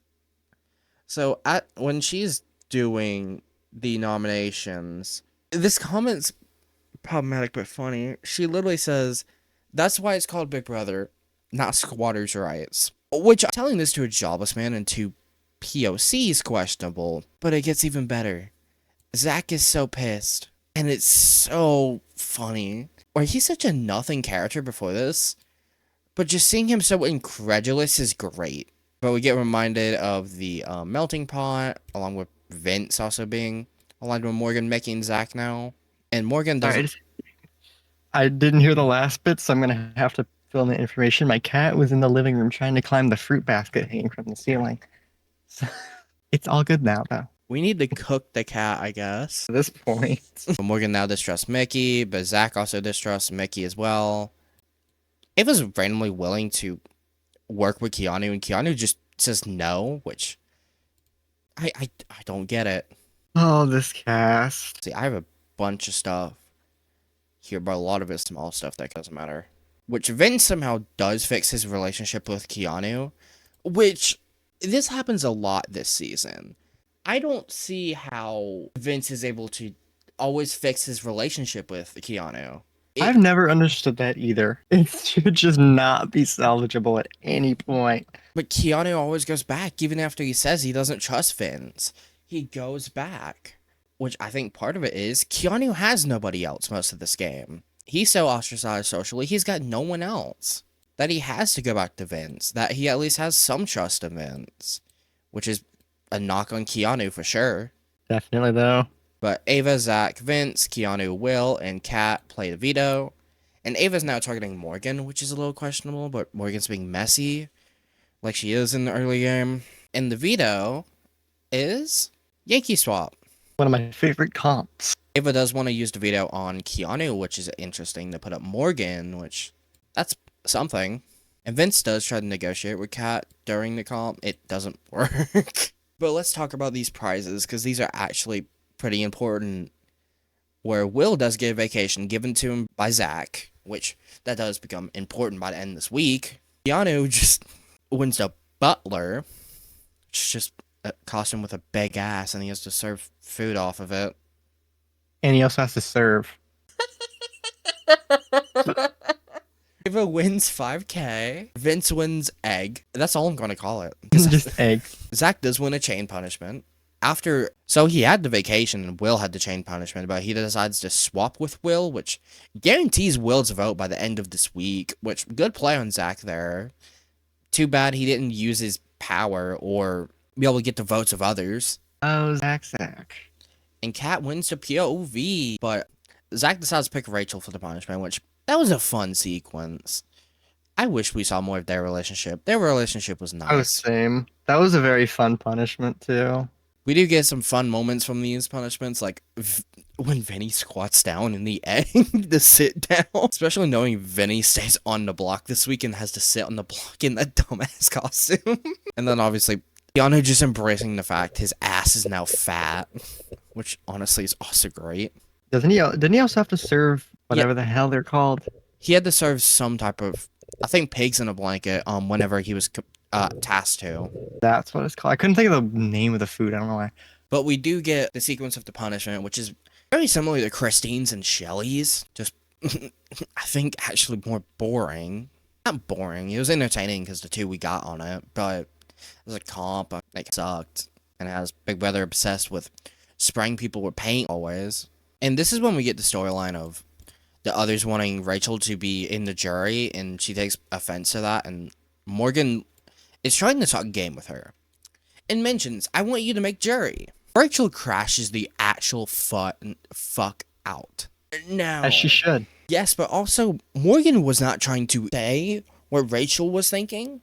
And now they're both targeting each other, which is so messy, both of them. Literally. Now, Rachel does try to get Kat to target Morgan because she's targeting the showmates, which is good. Problem is, Kat doesn't trust her. And for the first time this season, no one uses the POV. And obviously, It's the best decision. It's game winning. what the hell? And then Zach goes on to be a fucking idiot. And despite the fact him being told it's 50-50 between him and Vince, he doesn't use his power. Which is just so dumb because I could see an argument where it's like, oh, well, at least he gets 10,000, but he's not guaranteed to get any money unless he makes it to the end. But no, I've checked the rules. You literally get paid for every week you're in the game. So, yes, you would still get money. Why didn't you use it? And you were on week 5 and would have been going on week 6, so who knows, you might have made that 10K anyway. And he goes on to say this is to protect the Morgan, which, in a way, I get, but also, you're on the fucking block being told you have a chance to go home. I don't give a shit if it's going to take out one of your allies. Your game comes first. And he just wants to be petty against Ava, which that's more later in the week. But really, Ava also starts randomly stops targeting Vince, because it's Ava. She can't do anything right in this game. Literally, though. And then this is when Mickey gets really bad, where she is literally just telling Ashley who to vote for. Not discussing it or anything, just telling her. And Ashley sees this and is like, what the hell are you doing? You gotta chill out, girl. And Ashley goes on to tell Will and Rachel about this, building trust within those three, which is good. And throwing Mickey on the bus even more. It's giving Alex and 49. You people talk? And Mickey also tells Zach he's in danger, so she's just being a mess for no reason. And Vince does ideally try to keep himself in the game, and Morgan agrees with this, which I think is the better move. I shouldn't have to explain it. He's got Lauren on his side. But he reveals his power to Morgan for literally no reason, doesn't matter. He's going home anyway. And we get the Blockbuster, which is just a mobile game stacking puzzle. That's just the best way And to Keanu describe does it. the same strategy that he does in the week 4 veto. And somehow wins. And Zach's evicted 8-2 with Rachel and Will being in the minority. Karma. And let's talk about Zach. I feel like he didn't get to shine till this final week, character-wise. Now, game-wise, he's doing pretty good until his eviction week. Oh, I had him pinned as one of the most likely to win the season in the first few weeks, but then obviously week 5 happened. Not a great look for him. And he plays the middle well. I think if he just used his power, he would have been in a good position coming into week 6. And from there, I think he could really do well. And on to week 6. One of the best weeks of the season.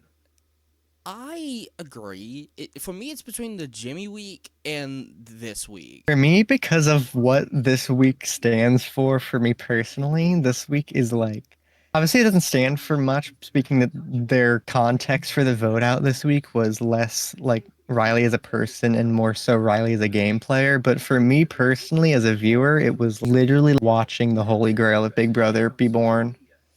It was awesome. I feel like if you aren't in the Big Brother fandom or weren't watching live feeds, you don't get to have the same appreciation for this week because you don't know what a disgusting man he was in the house. And also just seeing all the events unfold live, knowing that the odds were against the viewers in this case, I guess you could say.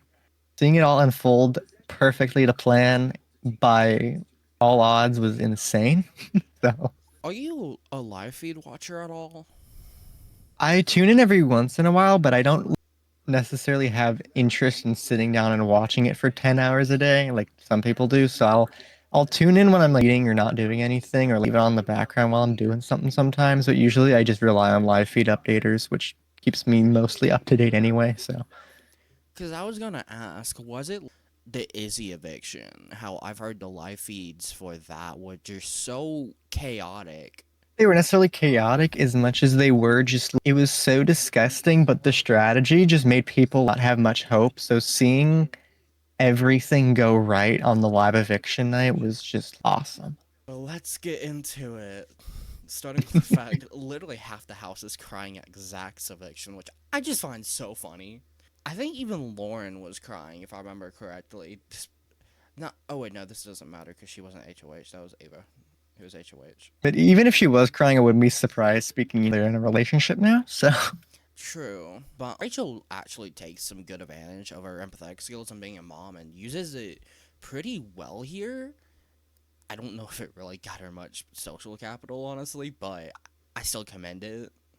And as per normal, Mickey's targeting one of her allies for literally no reason. as expected. I'm not even gonna mention the alliance Keanu wanted to do because it literally just does not matter. I don't even know if it was brought up again. Honestly, I don't remember. We wanted to do one with Rachel, Kat, Vince, Riley, and Kelly, which it feels like a very random group of people, honestly. But that was never happening, especially by this point. This is by the point where Kelly just doesn't trust Keanu. So, Then again, at this point of the game, who does? Rachel barely. Yeah, Rachel barely, Vince sometimes. That's probably it, really. And then we get to, honestly, my favorite HOH comp this season. I forgot the exact name, but it's hide and seek. It's not my favorite comp this season. That's another one we get to talk about later. But it's basically hide and seek, inspired by Scream, where they have. And you're running from Julie Chen holding a knife. My worst nightmare. They basically have to hide in. It's similar to the one we had in 25, where they have to hide in rooms based on clues, and the people who hide in the wrong rooms are eliminated with these very cheesy scenes of them screaming into the camera they got murdered. And the way it's Or- edited too, because the whole screen goes red. And they like zoom? I don't even remember. It's just I think- really over the top editing. I think they zoom in as blood dripping down the screen. Something like that.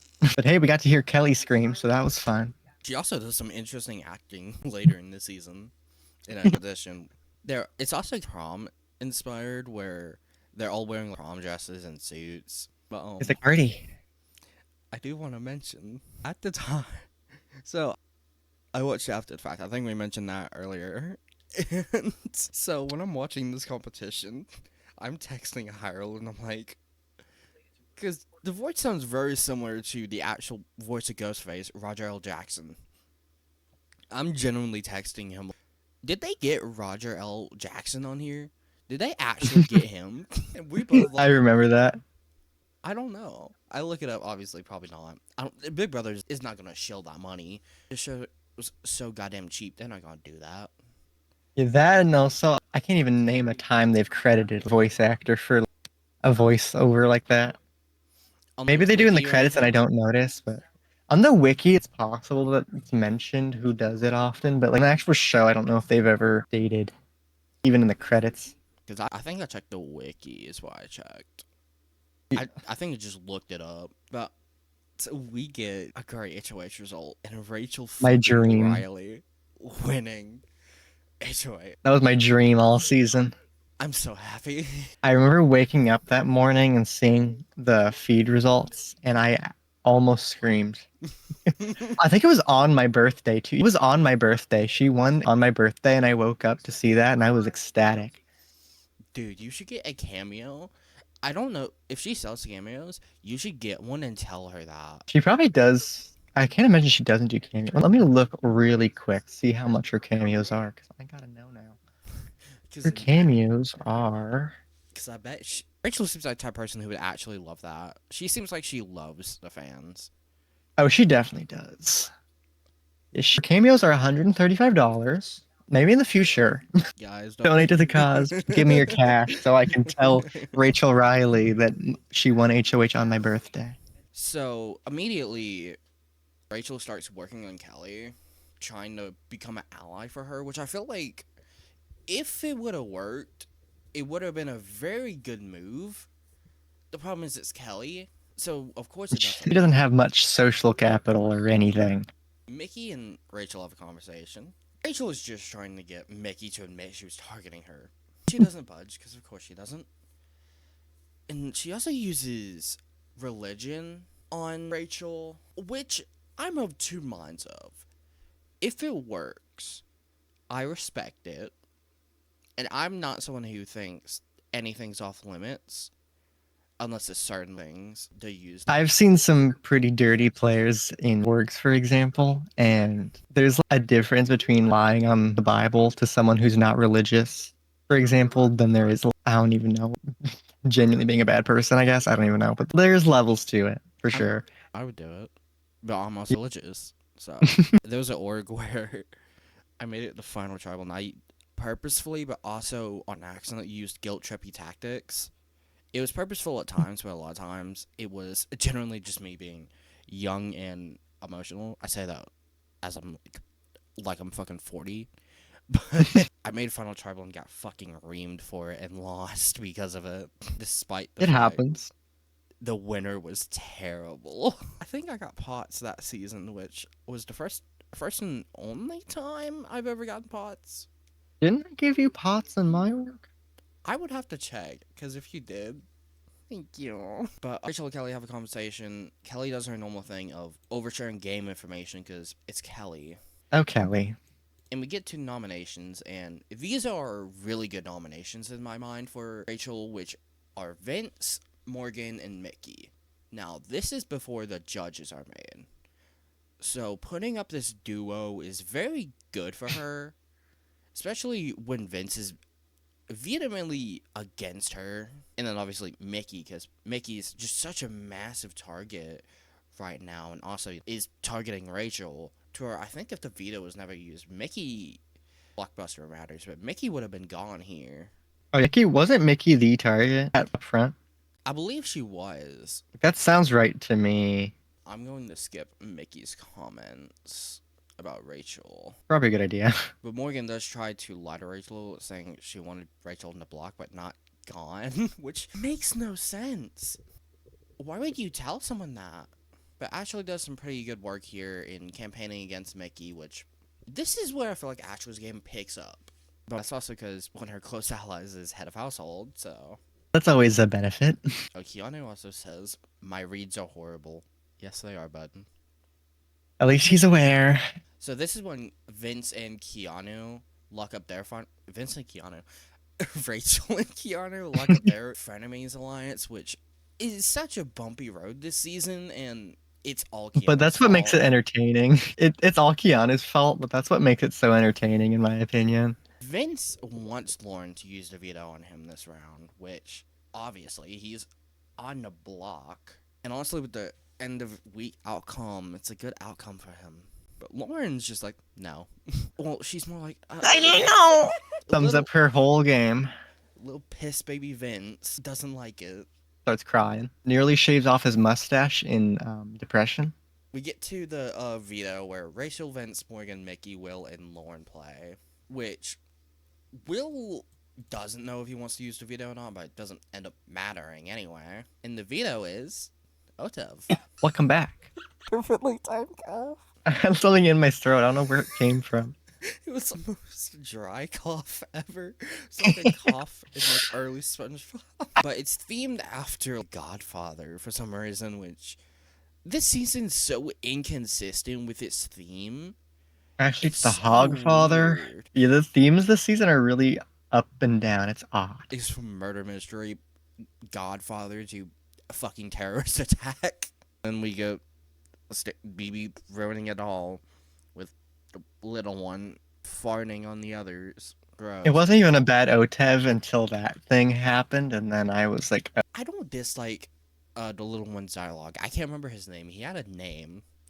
little stinker. Little stinky, I think. I don't know. What did I say? Little stinky? I don't even know what I said at first. But also, this OTEV's pretty short, only lasting 3 rounds. Isn't that partially in thanks to a double failure? It's due to 3 people failing. So Will is eliminated Oh, first yeah. because he brought back the wrong answer. Then Vince is eliminated because he was last and he has a little mini crash out, always does. Gosh. And then Rachel, Mickey, and Morgan are eliminated because Rachel and Mickey bring back wrong answers and Morgan's just completely last. Giving Lauren the win. So Lauren wins veto, and Rachel decides to fucking stalk her. Which was such a bad move, but it was so funny that, and it also gave us the best outcome for the week. But it was just so funny that I really hope more people do that. It feels like Rome in 47. It reminds me a lot of that. But she doesn't want to use the veto to piss off Rachel, because this is before, because this whole week Rachel doesn't want it to be used. But Rachel also has a good read that Vince and Lauren are close somehow, which I'm shocked that her reads have gotten so good in honestly just a couple years, because she's had many moments like that this season. But Morgan does use her relationship with Zach pretty well here to try to get her to use the veto, which doesn't get played on Morgan, but Lauren then goes on to tell Rachel she's using the veto on Vince. Big mistake. I don't know if it's here or later, but Riley also is trying to get Lauren to use the veto, which is so funny considering the outcome we get here. Then Rachel just starts a needless fight with Vince, which obviously, game-wise, this is terrible. This is bad, but it is pretty fun. Just seeing them bicker between each other. And wasn't Rachel being like, "You're pressuring her"? And I think blames him for using reverse psychology when that's the exact thing she was doing. Literally. Just as being a hypocrite in this fight, which is Rachel. It's Rachel, so it's awesome. She also threatens Lauren to not use the veto, which I believe threatening her that Riley will go up, which why use it at that point? And it makes the outcome even funnier because after the fact, she's just like, "Why did you do that?" Yeah, because I literally have it wrote down there after. So Riley goes up in an honestly great scene where Lauren uses the veto, and just the way Rachel delivers this is so matter of fact. It's great. I loved that veto meeting. Lauren literally says, "I never thought Rachel would put Riley up, but Rachel told you that Riley was Just going goes up." to show how stupid Lauren is. No offense. Which, doing this also pissed off Keanu, but for Rachel, besides pissing off Keanu, this is the best thing to do. Oh, sure. Because at the time, Riley was the best connected in the house. Somehow. I don't know how. If he doesn't go this week, he probably makes Final Five, which I do not like the thought of that. But I love this scene when someone asks Rachel, "Are you okay?" And Rachel's like, "No, I'm drinking a vodka seltzer. Are you okay?" I remember that. But Mickey starts breaking Morgan's trust by basically using a tactic her and Morgan use when they talk game, which I feel like something like this is very underrated in shows like this, where Mickey and Morgan had the special way of talking game using M&Ms to be a visual representation. Especially since then, if you see them doing it with someone else, they don't care. That this little thing that's meant to be a form of trust doesn't matter. Now, I don't think Mickey and Morgan intentionally did that, but it would be something interesting to see someone intentionally do that. It's also one of those things for me where I could see it being Trader spoilers, by the way, but in I think it was about episode 2 of the Traders when they're announced that they have to do a murder in plain sight, and they started pretending to play chess so they could talk game in front of everybody because no one was paying attention. It could easily be interpreted as something like that, where it's like if you're just looking at them, oh, they're just like M&Ms. Obviously, now they're gonna think about it because it's been done already. But I could see people doing something similar where they're just using chess pieces because unless they watch Traders too, they're probably not gonna expect that. Because then also you have like Sandra in season 2 using pool balls. Or I also think of like Christian and Gabby playing in the sand, or Coach literally putting a line in the sand when talking to Cochran at the merge vote of South Pacific. Which was iconic. It's one of those small things that I think can help, especially if you have always using something small to build trust like that. Also think of Corey using the fact he's Zach Wertenberger's brother. Nobody gives a fuck about Zach Wertenberger.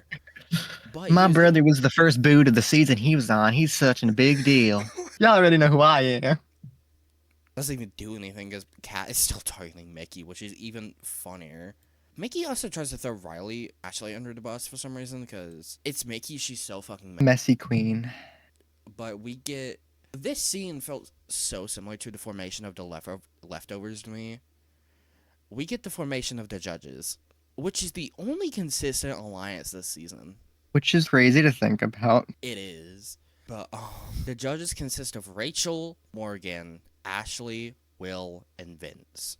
Which, It's a permutation I would have just never expected, honestly. but I think that's why it's such a good move for all of them, especially with. Now the problem is Vince doesn't stay loyal to this alliance. I think that's a big problem, and I think it's bad gameplay on his end. But if he would have, this would have been very good for his game. Tying up these loose ends with someone like a Ashley, a Will, a Rachel, especially when Morgan didn't have any relationship with these people either. Especially with also Morgan and Vince being the main people running things in this house. But it's Vince, so of course he takes every advantage or every opportunity he can to not be good at the game, unless it's like a defensive move because he's good at that for some reason. But we get to the blockbuster where it's just a normal roll a ball down on one of you plan, get the highest score. You can lock it in or retry it. You have 2 minutes to do this. I do have to mention this little detail of the blockbuster where literally we don't see Mickey. So all we see is Riley and Morgan. Morgan locks in her answer. It's lower than Riley's. Riley locks his in. What's also funny is he just walks up to the button so slowly. It's like Michael Myers walking. I also have to mention that I think it's so crazy that Riley literally was so zoned in on making sure that he beat Morgan that he did not pay much, if any, attention to Mickey. And that's But then exactly. him and Morgan got the same score, and then I think he either sees or hears that Mickey got what 38 or whatever number it was, some high thing, and it was higher than his, which I think he had like 29, and he locks in anyway. Is he stupid? Yes. Not only does he see that he tied with Morgan, but he also didn't beat Mickey, and he still locks in. And we get to the vote. Besides Riley having his legs spread so far apart, which I found really funny, we have Ava not knowing what to do here. She's very conflicted. Yeah, and keep in mind at this point, she was like the deciding vote. She was because it was going to be 4-4 with her being the deciding vote, and she did not know what to do. And this is when I start to have trouble with like Big Brother's voting format, show wise, to where getting all the votes takes away so much suspense. Especially in a situation like this where I feel like it'd be cool if they showed Ava deciding in the cut and then we get to when she gets to the living room and then we get delivered. They're never changing it but by a vote of 5-4, Riley is a victim. And we get our first fake out in a long while. I don't even remember Morgan, the last you are fake out they safe. did. I don't either. Morgan, you are safe. Riley, you've been evicted from the Big Brother house. And not only from an entertainment level is this so great and just amazing, but this is a move that flips the game. For the most part. Where Morgan and Vince were already in control of the game here, but this makes it to where Rachel, Will, and Ashley are all also in the majority now. Too bad in a couple weeks it all doesn't matter. Thanks to production. But this vote, it had everything had to go so right, and Mickey being the one to win the blockbuster. Yeah, it had to be specifically Mickey, and I think it had to be specifically Ava that would vote with them. So, because the ones who voted Morgan were never voting Riley. plus on top of that, I think it had to be Lauren that won the veto. It had to be someone who would So, use it. Lauren using it, that made it to where Rachel was going to put up Riley. So insane moved by the judges with the circumstances they got. Very good move. and honestly, that's like probably one of my favorite Big Brother weeks of all time. And in my notes, I didn't even write a eulogy for Riley. He's the only one I didn't. But let's talk about Riley. He doesn't deserve one. I just want to rant about his gameplay. That's what it is. You can go first. As we've mentioned, as a person, he sucks. Also, as a presence on the show, even without that, he sucks. He's boring. He brings He's boring as nothing. hell. The only entertaining thing I can think of that he brought was when he got dethroned and started screaming at people. That was about it. But also gameplay wise, he's so bad. I don't see how he got all these allies, and I don't think it's like him intentionally pulling people in or anything. I Great think white just male. somehow people were so infatuated by him to where they wanted to work with him. And he makes a couple good steps and flipping on Adrian and Zach when he needed to, but and the fact he was so under the radar and just had good relationships, he sadly would have gone far. The thing is, though, I just don't think he has what it takes to make the end game. I don't know if he has what it takes to make the end game, and even if he did, I don't know if he would necessarily have enough of a resume by then to really win. Obviously, it depends on his competition, but even with the 6 weeks he was in the game, he didn't really have a personality in the game outside of Catherine. And that's the thing, too, is that he devotes all his time to Catherine, isolating others, and making their duo so obvious to where he was going to probably be targeted eventually. Because why would you go for Catherine over Riley, who's got so many relationships in the game somehow? To where Riley's a terrible player, terrible person. He reminds me a lot of Cam from Big Brother 25 in retrospect. But half the house is mad at Vince for evicting Riley, which I feel like that's the problems with Vince's game is that he plays the middle for way too long. And the worst part is, he keeps doing it, which is even worse. I'll go and mention Pet Sock Pete because I honestly don't know where he fits in the timeline, but I honestly love that clip. I saw it on Twitter and just loved it. That clip is great. Morgan's a great character in the season, I have to add, especially in live feeds. Morgan on the feeds was entertaining, so We get a flashback to Rachel, and she actually does some really good campaigning with Ava, where this whole season she uses this final two with Ava to her advantage. Now, does it work all the time? Not really, but a lot of times. it does help her several times. So, for one time later. But Vince doesn't trust the judges, which gets shown later on even more. Good thing is, though, we have Morgan to ground him, and obviously that's a good thing for him game-wise, that he has Morgan who will actually make sure he stays loyal to this alliance that actually wants to protect him. He does do damage control with Keanu, and somehow it works. Keanu just keeps going back to Vince. He just keeps going back to him after every time. He even goes back to Rachel after this, which is insane. And I think is one of my Lost puppy. biggest flaws with Keanu's game. He's not Sophie B. She actually put that right. That is true. But honestly, will lose trust. Cap plants some mad seeds about Rachel winning the game on Keanu, to where Keanu trusting Rachel immediately changes, because of course it does. Why wouldn't it? It always does. But we get to the head of household competition, and it's the wall. This wall was like train themed, which was interesting. It reminded me of the Polar Express. Can't lie. It's better than being meatball themed. True.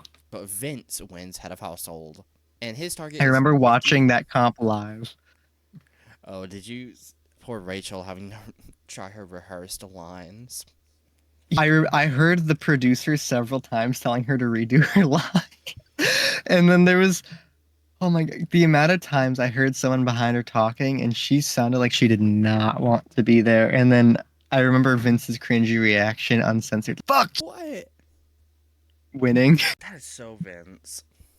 It's very Vince. It reminds me how tense he was during the first head of household competition, which is another fun little moment. He is targeting Mickey, though, which this is smart, but Keanu tries to get him to put up Rachel, which is bad for both of them. And he considers it for some reason, because it's Vince, and he's dumb. Luckily, he doesn't go through with it, but Morgan does do work to make sure judges are safe, and that Mickey is the one who goes up, which, good, it does end up working by the end of the week. He also does damage control with Lauren, and just like Keanu, Lauren goes right back into it. She falls back in line, but Vince is considering Mickey, Ava, and Kelly, which are good doms for him. Ava's actively targeting him, and has been. And plus, it didn't. Ava literally said, I nominated you my week, so this is only fair. Or something like that. No, Or was that Keanu? No, that would have been. I think she might have said that to Keanu. Maybe. That's probably right. Let's see. He also tells Kelly that she's a consideration, which. Interesting. Now, luckily, Morgan does some mad work getting Vince to keep Rachel safe, because he's still considering putting up Rachel. Because, of course, he is. By the end of the day, he ends up putting up Ava, Mickey, and Kelly. It would have been better if he put up Kat instead, because he could possibly bond with Ava, but also, I don't think it's terrible. Because Ava's been targeting Vince this whole time. Now, Mickey does her normal Mickey thing and is mad at Morgan, which About right. That's very in character, I guess. Vince's ultimate.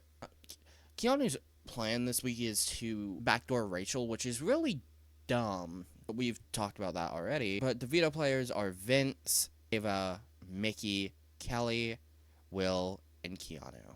And Kelly's relying on Keanu, while Mickey's relying on Will, which Will was trying to distance himself by Mickey by this point in the game, which do I need to say that that's a good move?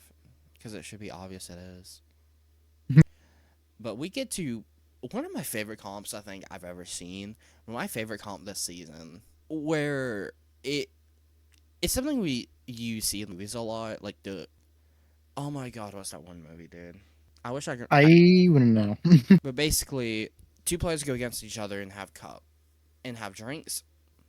One player will be the one who picks who gets which. One drink has quote poison in it. The other has just is normal.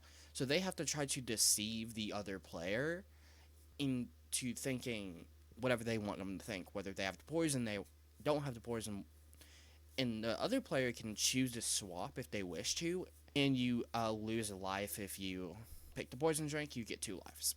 And this competition, I think for me, is just so good because of the character moments we can get from it, and especially how in character we see everybody get. This comp had very good acting, in my opinion. Very fun acting. We get some actually good acting from Kelly because I saw the clip on Just Twitter shocking. before I ever saw the episode of this clip because their mouths also foam up. I thought they actually gave them a tiny bit of something because of Kelly's reaction, but I don't know what was in the drinks to cause that. I thought I saw a post about that somewhere, but their mouth. I really want to know what it was that did that. I do too. We have Ava going first, Will going second, Keanu going third, Kelly going out with some fun dying acting, actually pretty good dying acting, honestly. She does the best out of everybody, even though some others are just really funny. But Mickey ends up winning the veto, meaning that she's safe. An obvious target is safe. And I remember at the time, my mom and I were so pissed. People are still trying to get Vince to put up Rachel, which no, he shouldn't. And of course, out of all people, Morgan's the one who could get him not to do it. But Mickey uses the veto. Kat is nominated. Obviously, good move. And that was a huge decision too, because I remember at the time, it was like the live feeds were down, and people were just like, "Is he gonna actually nominate Rachel, or the last second is he gonna change his mind and nominate Catherine?" And I remember Pretty Emma making a tweet saying this was a game time decision for Vince, and he made the right call. Ashley, for some reason, is targeting Kelly, which it's alright. Which Kelly's a combi, so. Rachel also gets in another fight with Keanu, because of course she does. Then Keanu goes on to confront Vinny, because of course he does. And really, nothing much else of note happens here, except for. This is where I finally talk about how cutting Kat is in the DR. It never felt in a fun way, though. It was nasty. I did not like it.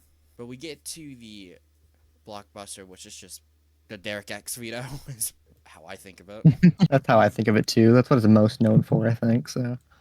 And Kelly wins the blockbuster. And Lauren's evicted 7-1. Vince is also wearing his finale sweater here, which is something I wrote down. Wait, Lauren's evicted? Not Lauren, Kat is evicted. What to say? 7-1. And let's talk about Kat. Boring and annoying. I think the only thing interesting about her, in my opinion, was her argument with Rachel during the Riley dethrone, and she was just like, "I am sad." The only thing of note with her. Kat as a character is very unnotable. She pre-season I saw her as a retread of Leah. I think post-season I don't know if I see that. I don't either, just because of at least Leah was likable. Leah was more also wasn't nasty. Wasn't Brought nasty, was something. likable. I also feel like played the game a lot better. And yeah, Kat's run isn't great. She plays the first couple of weeks alright, being in the middle, but then it just goes downhill when she just attaches herself to Riley the whole time. Which obviously, from a personal standpoint, wasn't good either, but I don't blame Kat for that. So really, not much with her. And we move on to week 8, where Kelly immediately starts it off with a great start, saying, "I got bitches quaking." And I I believe forgot she said that. I also believe I heard somewhere that she didn't know she could cuss in the DR, which is really funny. That's definitely something she'd say. But Morgan wants to keep the judges safe. Keanu did. Keanu and Vince talk, and he doesn't trust Vince, except he does nothing about it.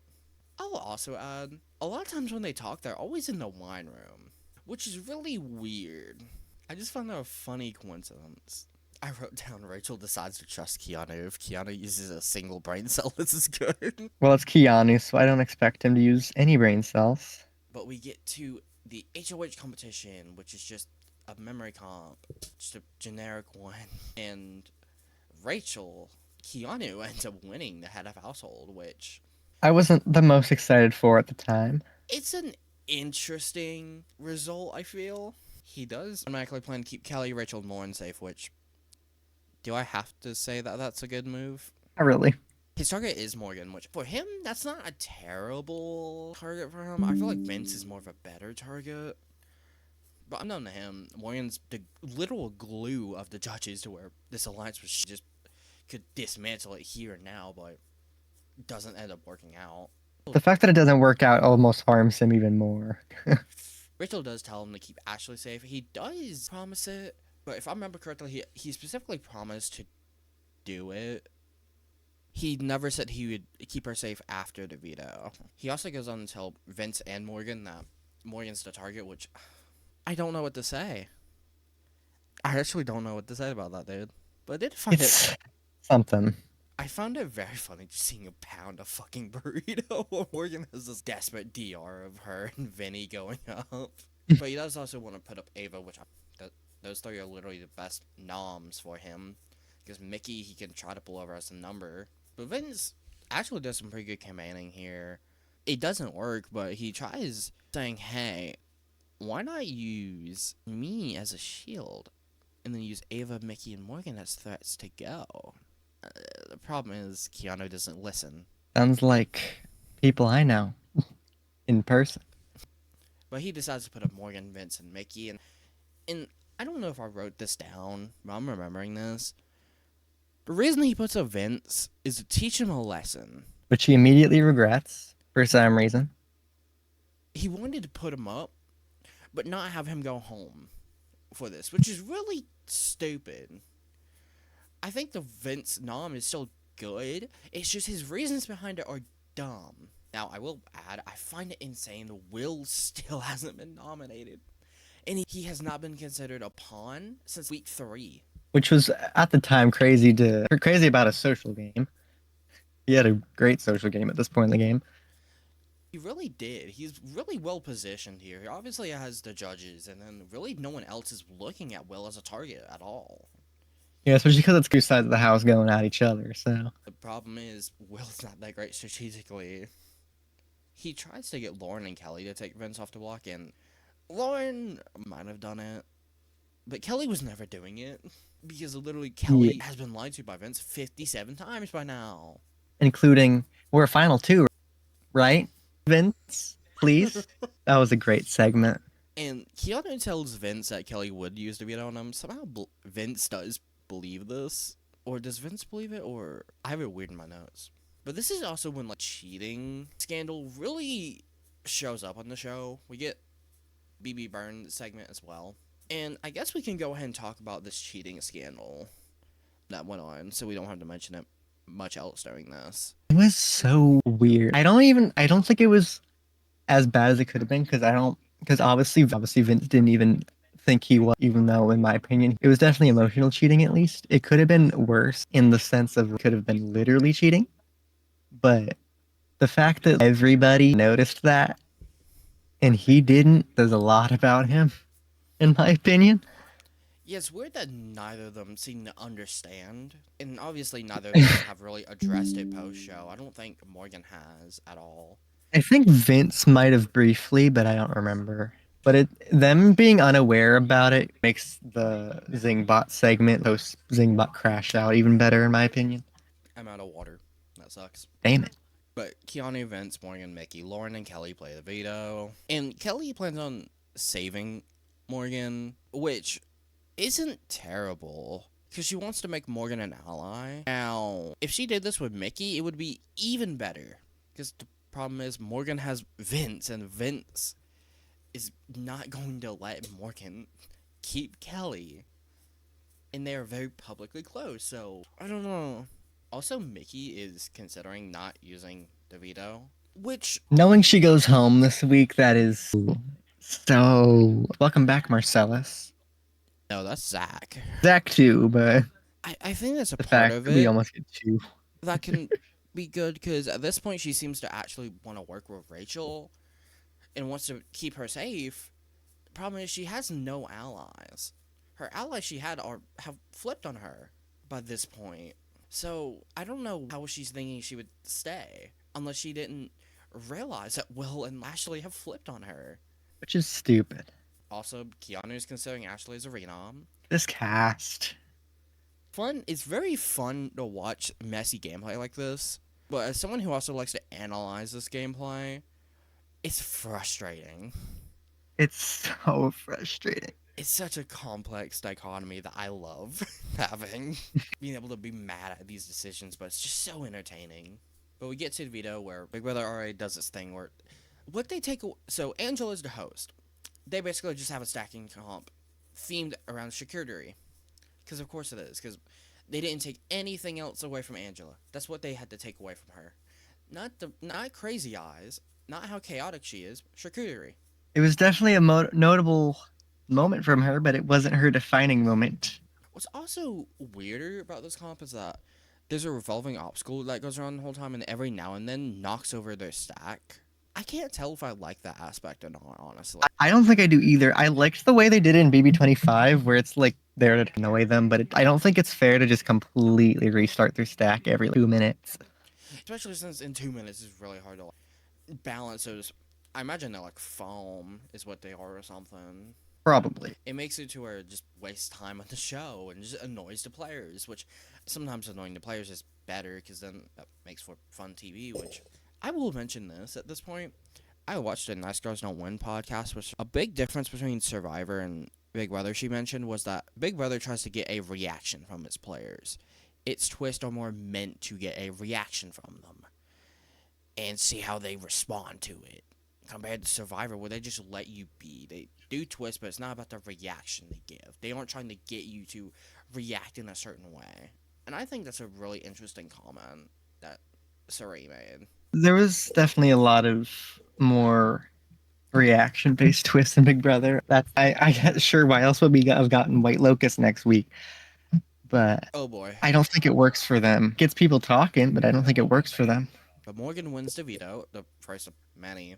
Yeah, this was the start of her streak. Why Thank you, Ashley, for blessing us with that. But Rachel tries to get Lauren as the read-on, which, in what world does she think that would have worked? But Ashley tries to do some good work, actually, in leveraging her relationship with you to stay off the block, which makes sense. Donnie should really be putting someone up like a Will here, because no one's evicting Will. But it also plays a little bit into her strat of playing dumb, which I don't think we've mentioned up to this point. She really doesn't mention it until later in the season. Now, was it fully strategy? That's my question to you, Hyrule. Do you think it was fully strategy or just... really don't know. It's hard to really pinpoint it. With this cast, you never know. Morgan also wants to take Vince off the block and get Lauren up, which just isn't happening. Why would Keanu do this? Lauren's one of the only people he literally has. I don't know what her logic was to try to get this to happen, but Morgan does use the veto on herself, and Ashley gets nominated, which we get a great confrontation here from this. Ashley just calling him out, and we do get to see her skills in the later finale speech kind of shine here, get a little glimpse of it. But this is so stupid. I don't think I can understate how actually dumb this is. It was a very frustrating week. It is interesting, though, to see three nominees who are all in danger, and it all is up to the blockbuster, which I do find that a little fun. The blockbuster, I think this should have been the last week the blockbuster was in, if it was going to be on longer. Oh, But like, it should have ended here. because Yeah, it should have ended here. but I'll also mention this as we were able to tell after Rachel leaves, Ava wanted to win the FP so bad, yet she never gets into confrontation. The only time she does is with Keanu and was that 3? I don't know if it was week 3, but it was with Keanu. And then after that, she just like intentionally avoids all confrontation, and it's so boring. I don't understand why she thought she was going to win the AFP, which she doesn't. I don't even think he was in top 3. But Mickey goes against Ashley. She also goes against Vince, but Ashley goes against Vince. So we have a very up in the air vote here, which I again like. Rachel Will and Ashley randomly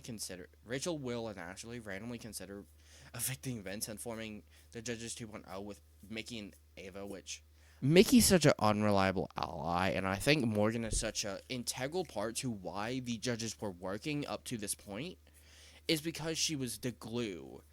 I don't, in this case, you wouldn't have that glue. Knowing Mickey, she has no incentive to stick with this group. And Vince is able to be, in the actual scenario, to be grounded by Morgan. So this is really questionable. And we get to the blockbuster, which is one I just know because Tucker won it. It's where what do they call that arcades? Because it's one of those. Yeah, I don't remember which comp it even was. It was the one where like balls are all flying around. Oh, Chuck E. Cheese ticket grab. It's one of those, but with foam balls instead, and they're color coded and have to be in the correct order. But Vince wins the blockbuster, and Mickey gets evicted 6-1 in the first eviction, where no one's crying, which I find funny. It's kind of funny, yeah. Knowing that her social game toward the end was kind of bad. But let's talk about Mickey. From a gameplay point of view, what were you doing half the time? Because it wasn't even that bad at the game until a week after her HOH reign. And then she just actually had the superiority complex, god complex or something. I don't even know what, She but somehow has HOH-itis through the rest of the game. literally. It's one thing to have HOH-itis on your HOH reign. That happens a lot, but to have it for 4 entire weeks after the fact is crazy. And as a character, besides a couple comments, mainly Rachel's HOH week, she's very fun, in my opinion. I agree with that. Even in the show, she has some fun confessionals. And as I mentioned at the beginning, rest in peace. I hope her family's doing well. I believe either soon or recently they're holding a memorial for her in Atlanta. But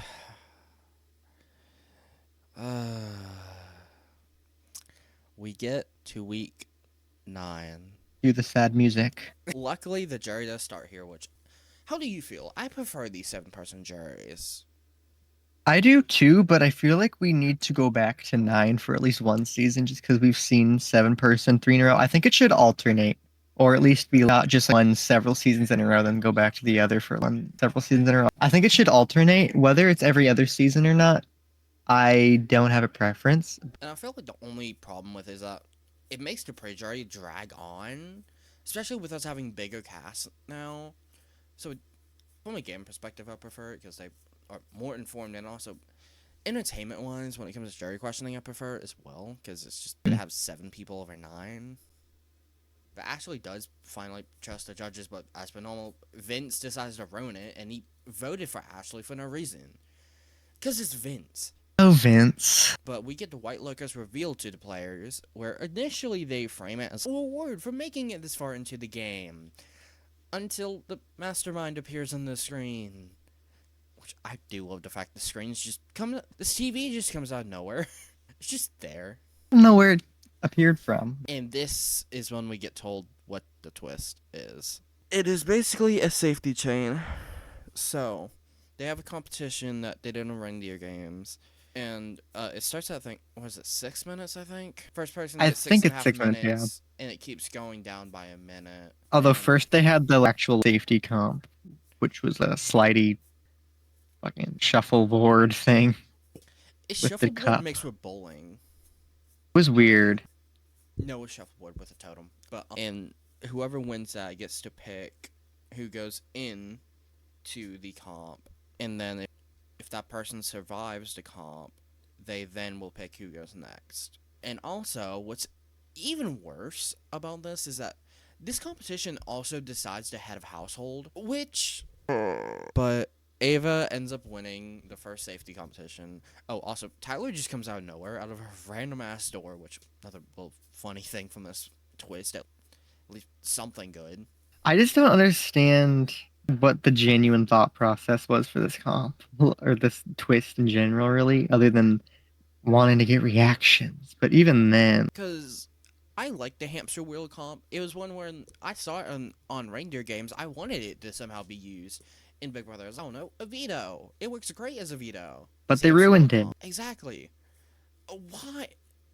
I think it's even worse because after this, production doubles down. Because why would Alison Gardner admit she made a mistake? She doesn't make those. But they double down saying, oh no, it's all about your social game. And spoiler, Rachel goes out here. Rachel messed up socially, and it feels like they're doing it all wrong. Obviously, it's worse that Rachel goes here, but I know personally, no matter who went, I would have been very mad at this twist. I would have hated the twist regardless, but the fact that it was Rachel specifically just made it even more sour. It And I remember those feeds going down for 2 days, and I was like, oh, it's going to be jury, hooray! And then the feeds were down for a full 24 hours. Everyone's confused. Come back on. I think I was in a VC. I started screaming, what?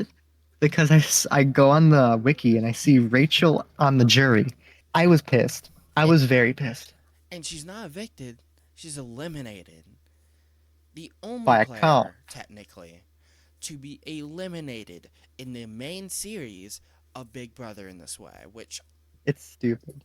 along with the twist, we get some frustrating gameplay where this whole week in general, even post White Lotus, is very weak. It's the biggest lull in this season for me. Where this weekend, a little bit of the Kelly week as well, just are boring. And but that's also because of Yeah. HOH result we get. Where as soon as they get back in the house, Rachel grabs Ava by the arm and drags her to a room to talk to her. And And it's Ava's reaction to this that it's like somewhat justified, but it's the way she drags it out for so long after that pisses me off. especially, I feel like Rachel was a little bit more aggressive with it than the Michael with Taylor and whoever else he dragged in 24 during the double. Where I I think, think it was Alyssa and Taylor. was Alyssa in the game by that point? Yeah, because Alyssa went out the next round. It might have been Brittany. Actually, it wasn't Brittany because Brittany was on the block with him. So I think it was Alyssa and Taylor. But Rachel basically wants to go first, which I think in context at the time seemed good, but then when I actually saw how she did in the competition, I don't think she should have completely avoided it. I would agree with you, but I do think a part of the reason she did so poorly in the comp was because of the pressure of the amount of time left. I think with the 6 minutes, she might have been fine, but I don't know for sure. The problem is, I think either way she would have. What she did is freaked out, and either way would have done that. That's very possible. And that's why I think in context it's better she just doesn't. In a way, it is good, especially since it means the judges will pick the next person who goes in. But of course, because it's Ava, she doesn't listen because Keanu still walks in this conversation and they bicker. Rachel and Keanu bicker for a minute, which is fun. But she just publicly asks everybody in the living room, who wants to volunteer to go in? Lauren, Keanu, and Rachel all raised their hand, and she then goes on to pick Vince, which is so stupid. Because didn't Ava want Vince out too and was basically just giving him safety? I believe so. It What? just feels like Ava's. Ava, have you learned nothing? It's when Ava gets in power, she doesn't know what she's doing because she's been sleepwalking through the game so much. Especially since it pisses off Rachel and Keanu, which obviously by the end doesn't matter because Rachel goes out. But if she stayed, why would Rachel trust Ava now? Especially since Rachel's just a massive shield for Ava. Ow. But, What happened? But Vince does complete the comp, which I also hate the way they reveal this. But then again, It's Big Brother. They don't even know how to reveal the blockbuster, right? Literally. But Vince's choices are between Lauren and Morgan. And this should be such an obvious choice. And yet, He picks Lauren, which this ends up backfiring on him. Not completely where he goes, but actually loses Morgan's trust with him for a good while, for really the rest of the game. And now Morgan does her thing, is very jealous of Lauren, but also if he picked Morgan, the judges would be safe, which is a alliance he really should be relying on. And instead picking Lauren makes it to where there's a chance someone like a Kelly or Keanu go in and win it. Even though Lauren promised to put in Morgan, but we'll talk about that. But Lauren wins, and then when Lauren comes out, she also makes a terrible decision for her. She should be picking Kelly. She's got a little alliance with Kelly, and doesn't trust Keanu, which makes sense. Because, as we've seen, Kelly's a good competitor.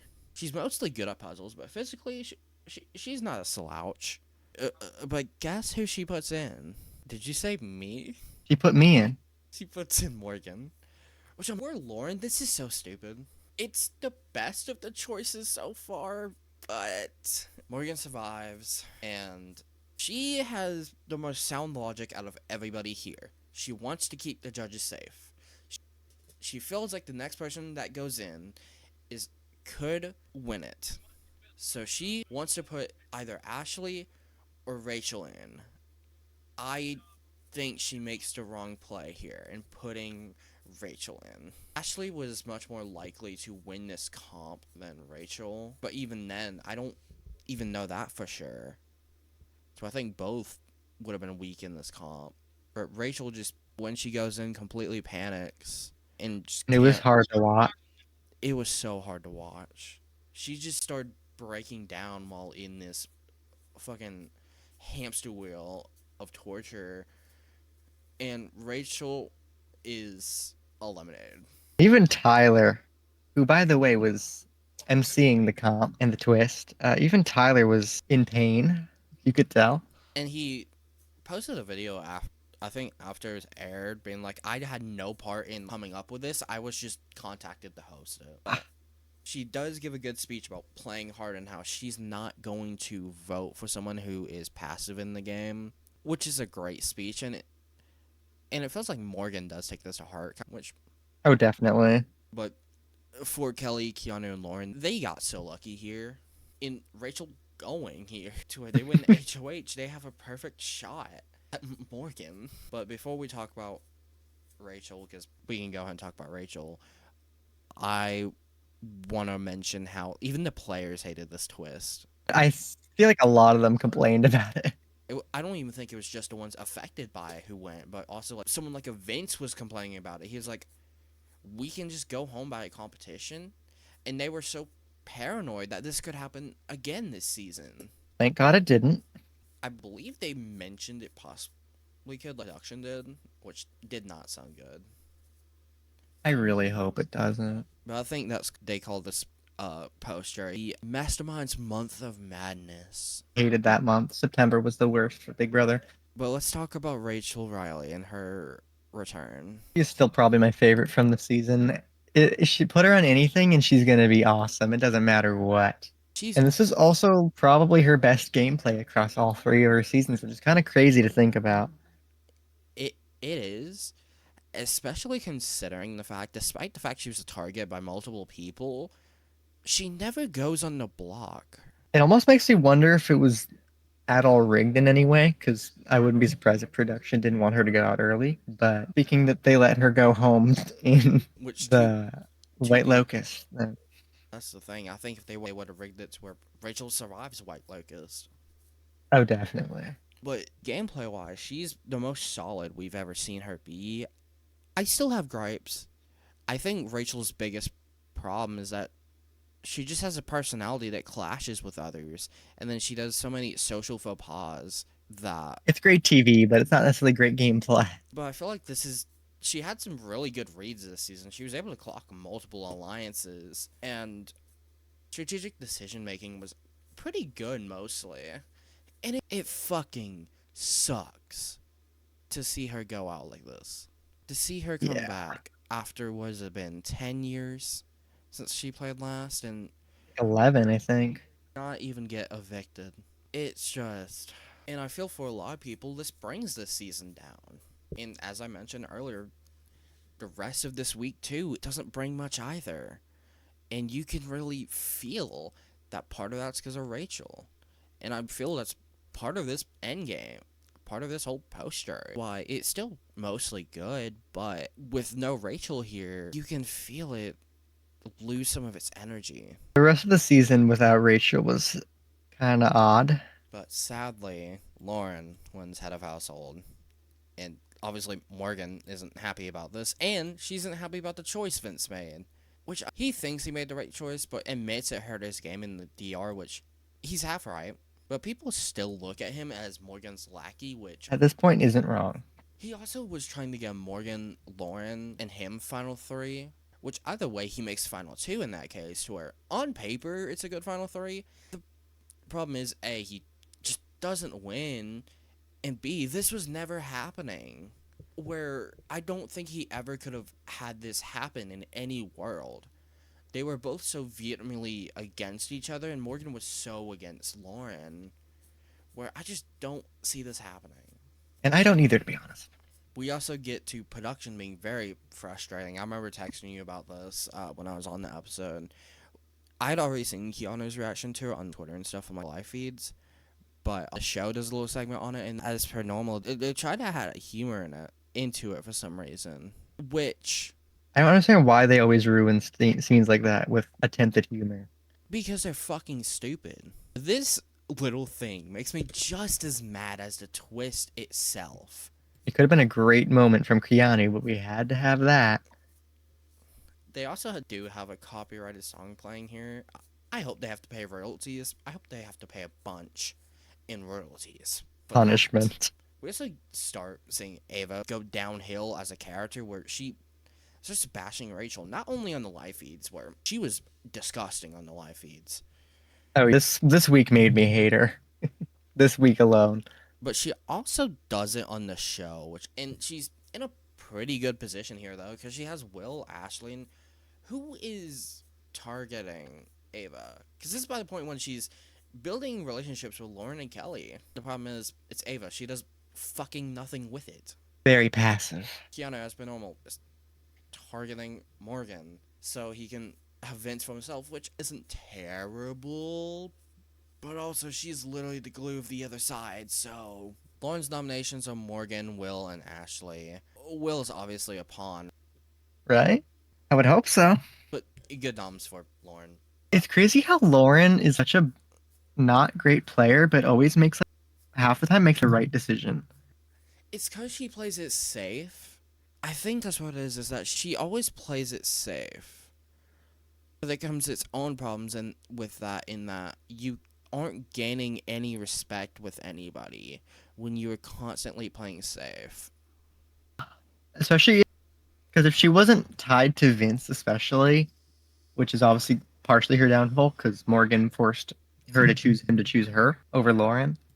But I feel like Lauren could have done a lot better and got a lot farther if she was a little less passive. Which, that's not even Lauren's... I don't even think her downfall is too much of her fault. It really isn't. She definitely made an unknowingly bad choice working with Vince so closely. Also, Because Morgan got a little jealous. I don't know if Keanu was actually showering during this, but I just noted that he was in the shower with his hoodie on, and I was just like, why? But Vince could be picked for veto, and he should throw it to Morgan, to where in that case, if he's not open about it, he's keeping trust with both Morgan and Lauren, to where at this point, the only person I think he can be is Lauren. Maybe Ava. But Lauren's ideal final noms are Keanu and Morgan, which this was never happening. It's the right thought process to have, but this was never happening. I don't know how That was never happening. But she wanted Morgan to go, which obviously is a good target. But Lauren, Will, Morgan, Ashley, Vince, who's picked by Morgan, and Ava playing the veto, which best pick for Will and Ashley. But this is by the point where Ashley starts making a relationship with Keanu, and she realizes if the veto's used, Keanu goes up. meaning she's not going home. And is, I think, truly where her game clicks for me. This is when, and I think part of that's because this is when she's in the best position she is in the entire game. Her post jury game's frankly masterful. She has builds good bonds with literally everybody left and keeps herself safe and then strikes only when she needs to. She had a really great post-jury game. And also learns what lying is because, of course, Lauren doesn't know. Which I believe is this week we get content about Lauren just being bad at game talks, where she's so bad at hiding things. But we get to the video competition, which is BB Comics. Hooray! What's your opinion on the comics we get? They're not bad. Some are a little corny, but then again, when isn't it corny? But in the end, I think these are some of the better ones we've gotten recently, in my opinion. I do hate Vince, Keanu, and Adrian's. Oh, same. But then again, Adrian's only known for bread. He made that his whole personality. So, That's not even what his is.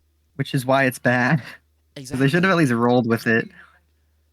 They put it as the praying mantis, which he mentioned in his intro package once, and that was it. It was never mentioned again. I think there was like hidden bread, and that was it. But dude made himself about bread. Do something with bread. Also, Kelly's was something with peanut butter and jelly, and I don't know what that has to do with literally anything. But at least Keanu's has one redeeming factor. So Keanu and Vince's are about their costumes, because of fucking course they are. Why would they do anything else? They couldn't do anything with the fact Keanu's a dungeon master, or the fact Vince is literally unemployed living with his parents. No. Why would they do that? Literally. But if you remember, Keanu's costume was the butler, and he had to serve pigs in a blanket. So we get a little hidden Kenny K, sweet Kenny K, Keanu's comic. That's got to be one of my favorite things. Same. Jimmy had a fun comic about being a snake, and Morgan's didn't feel tailored to her, but it was actually a pretty good one. And so was Mickey's as well. But Ava was terrible at this. Morgan gets a funny line about Mickey's. About Mickey saying she's going to scorch the earth. She scorched her game, that's for sure. Morgan is underrated in the fact she comes up with one-liners so easily, and I just love it. I love her one-liners this season. Her one-liners are very great. I'm trying to remember some of her better ones off the top of my head. There's going to be one later. I can't remember if it's next week or the week after, where it's so good. But Lauren throws the comp, which makes Probably a good sense. decision. But Morgan wins the veto. Ooh, it's surprise. So Lauren wants to renom Keanu, which is questionable because Keanu trusts Lauren right now. He has no one else. So I don't know why Lauren wants to get rid of a possible ally for her. But Kelly spills the beans that Keanu's a renom consideration because it's Kelly. She has to overshare game information. Kelly, the best at not keeping to herself. But Keanu tries to convince Vince to go on the block. And I just love Vince's reaction in the DR to this. How do I put this? No. I wish I could mimic the way he says no, because it's just so funny. One video where it's like, did your daughter kill herself? No, he more is like, No. but she was also considering Vince, which would be really stupid if she would have went through with it. That just did not make sense for her at all. But Morgan uses the veto, and Lauren nominates Keanu, which better play would be to nominate Ava. Well, maybe not Ava, because at this point, Ava's building a relationship with Lauren. She's in a weird position here, I feel, with the veto being used. Which also makes you question, why did she throw it? She could have just kept noms the same, but whatever. Literally.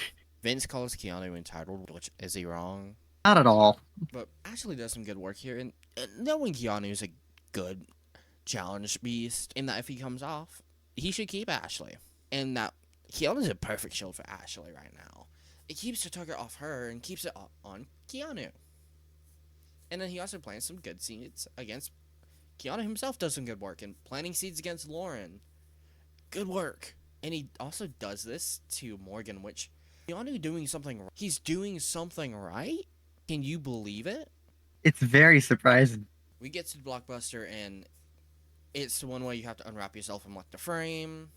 and make it far enough to win. The one that Michael lost and supposedly his thing broke. But Keanu wins the blockbuster, and people are crying during these speeches, which makes sense. These are both two house guests that are very beloved, and everybody makes a misplay here, besides Ava and Kelly, in taking out Will.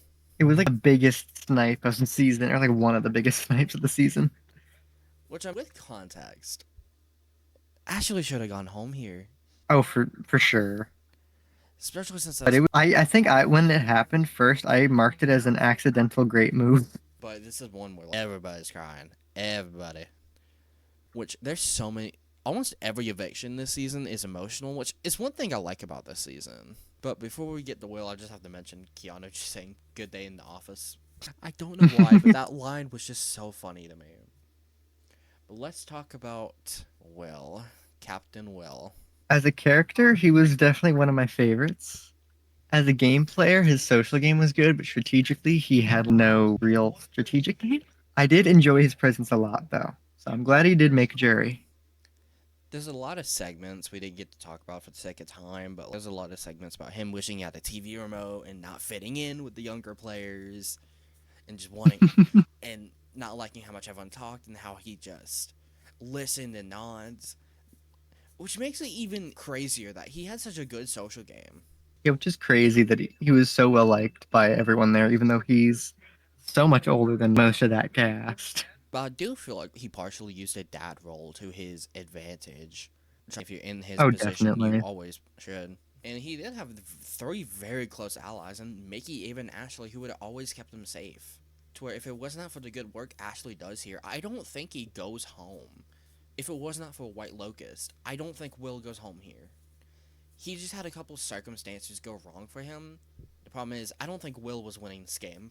Oh, definitely not.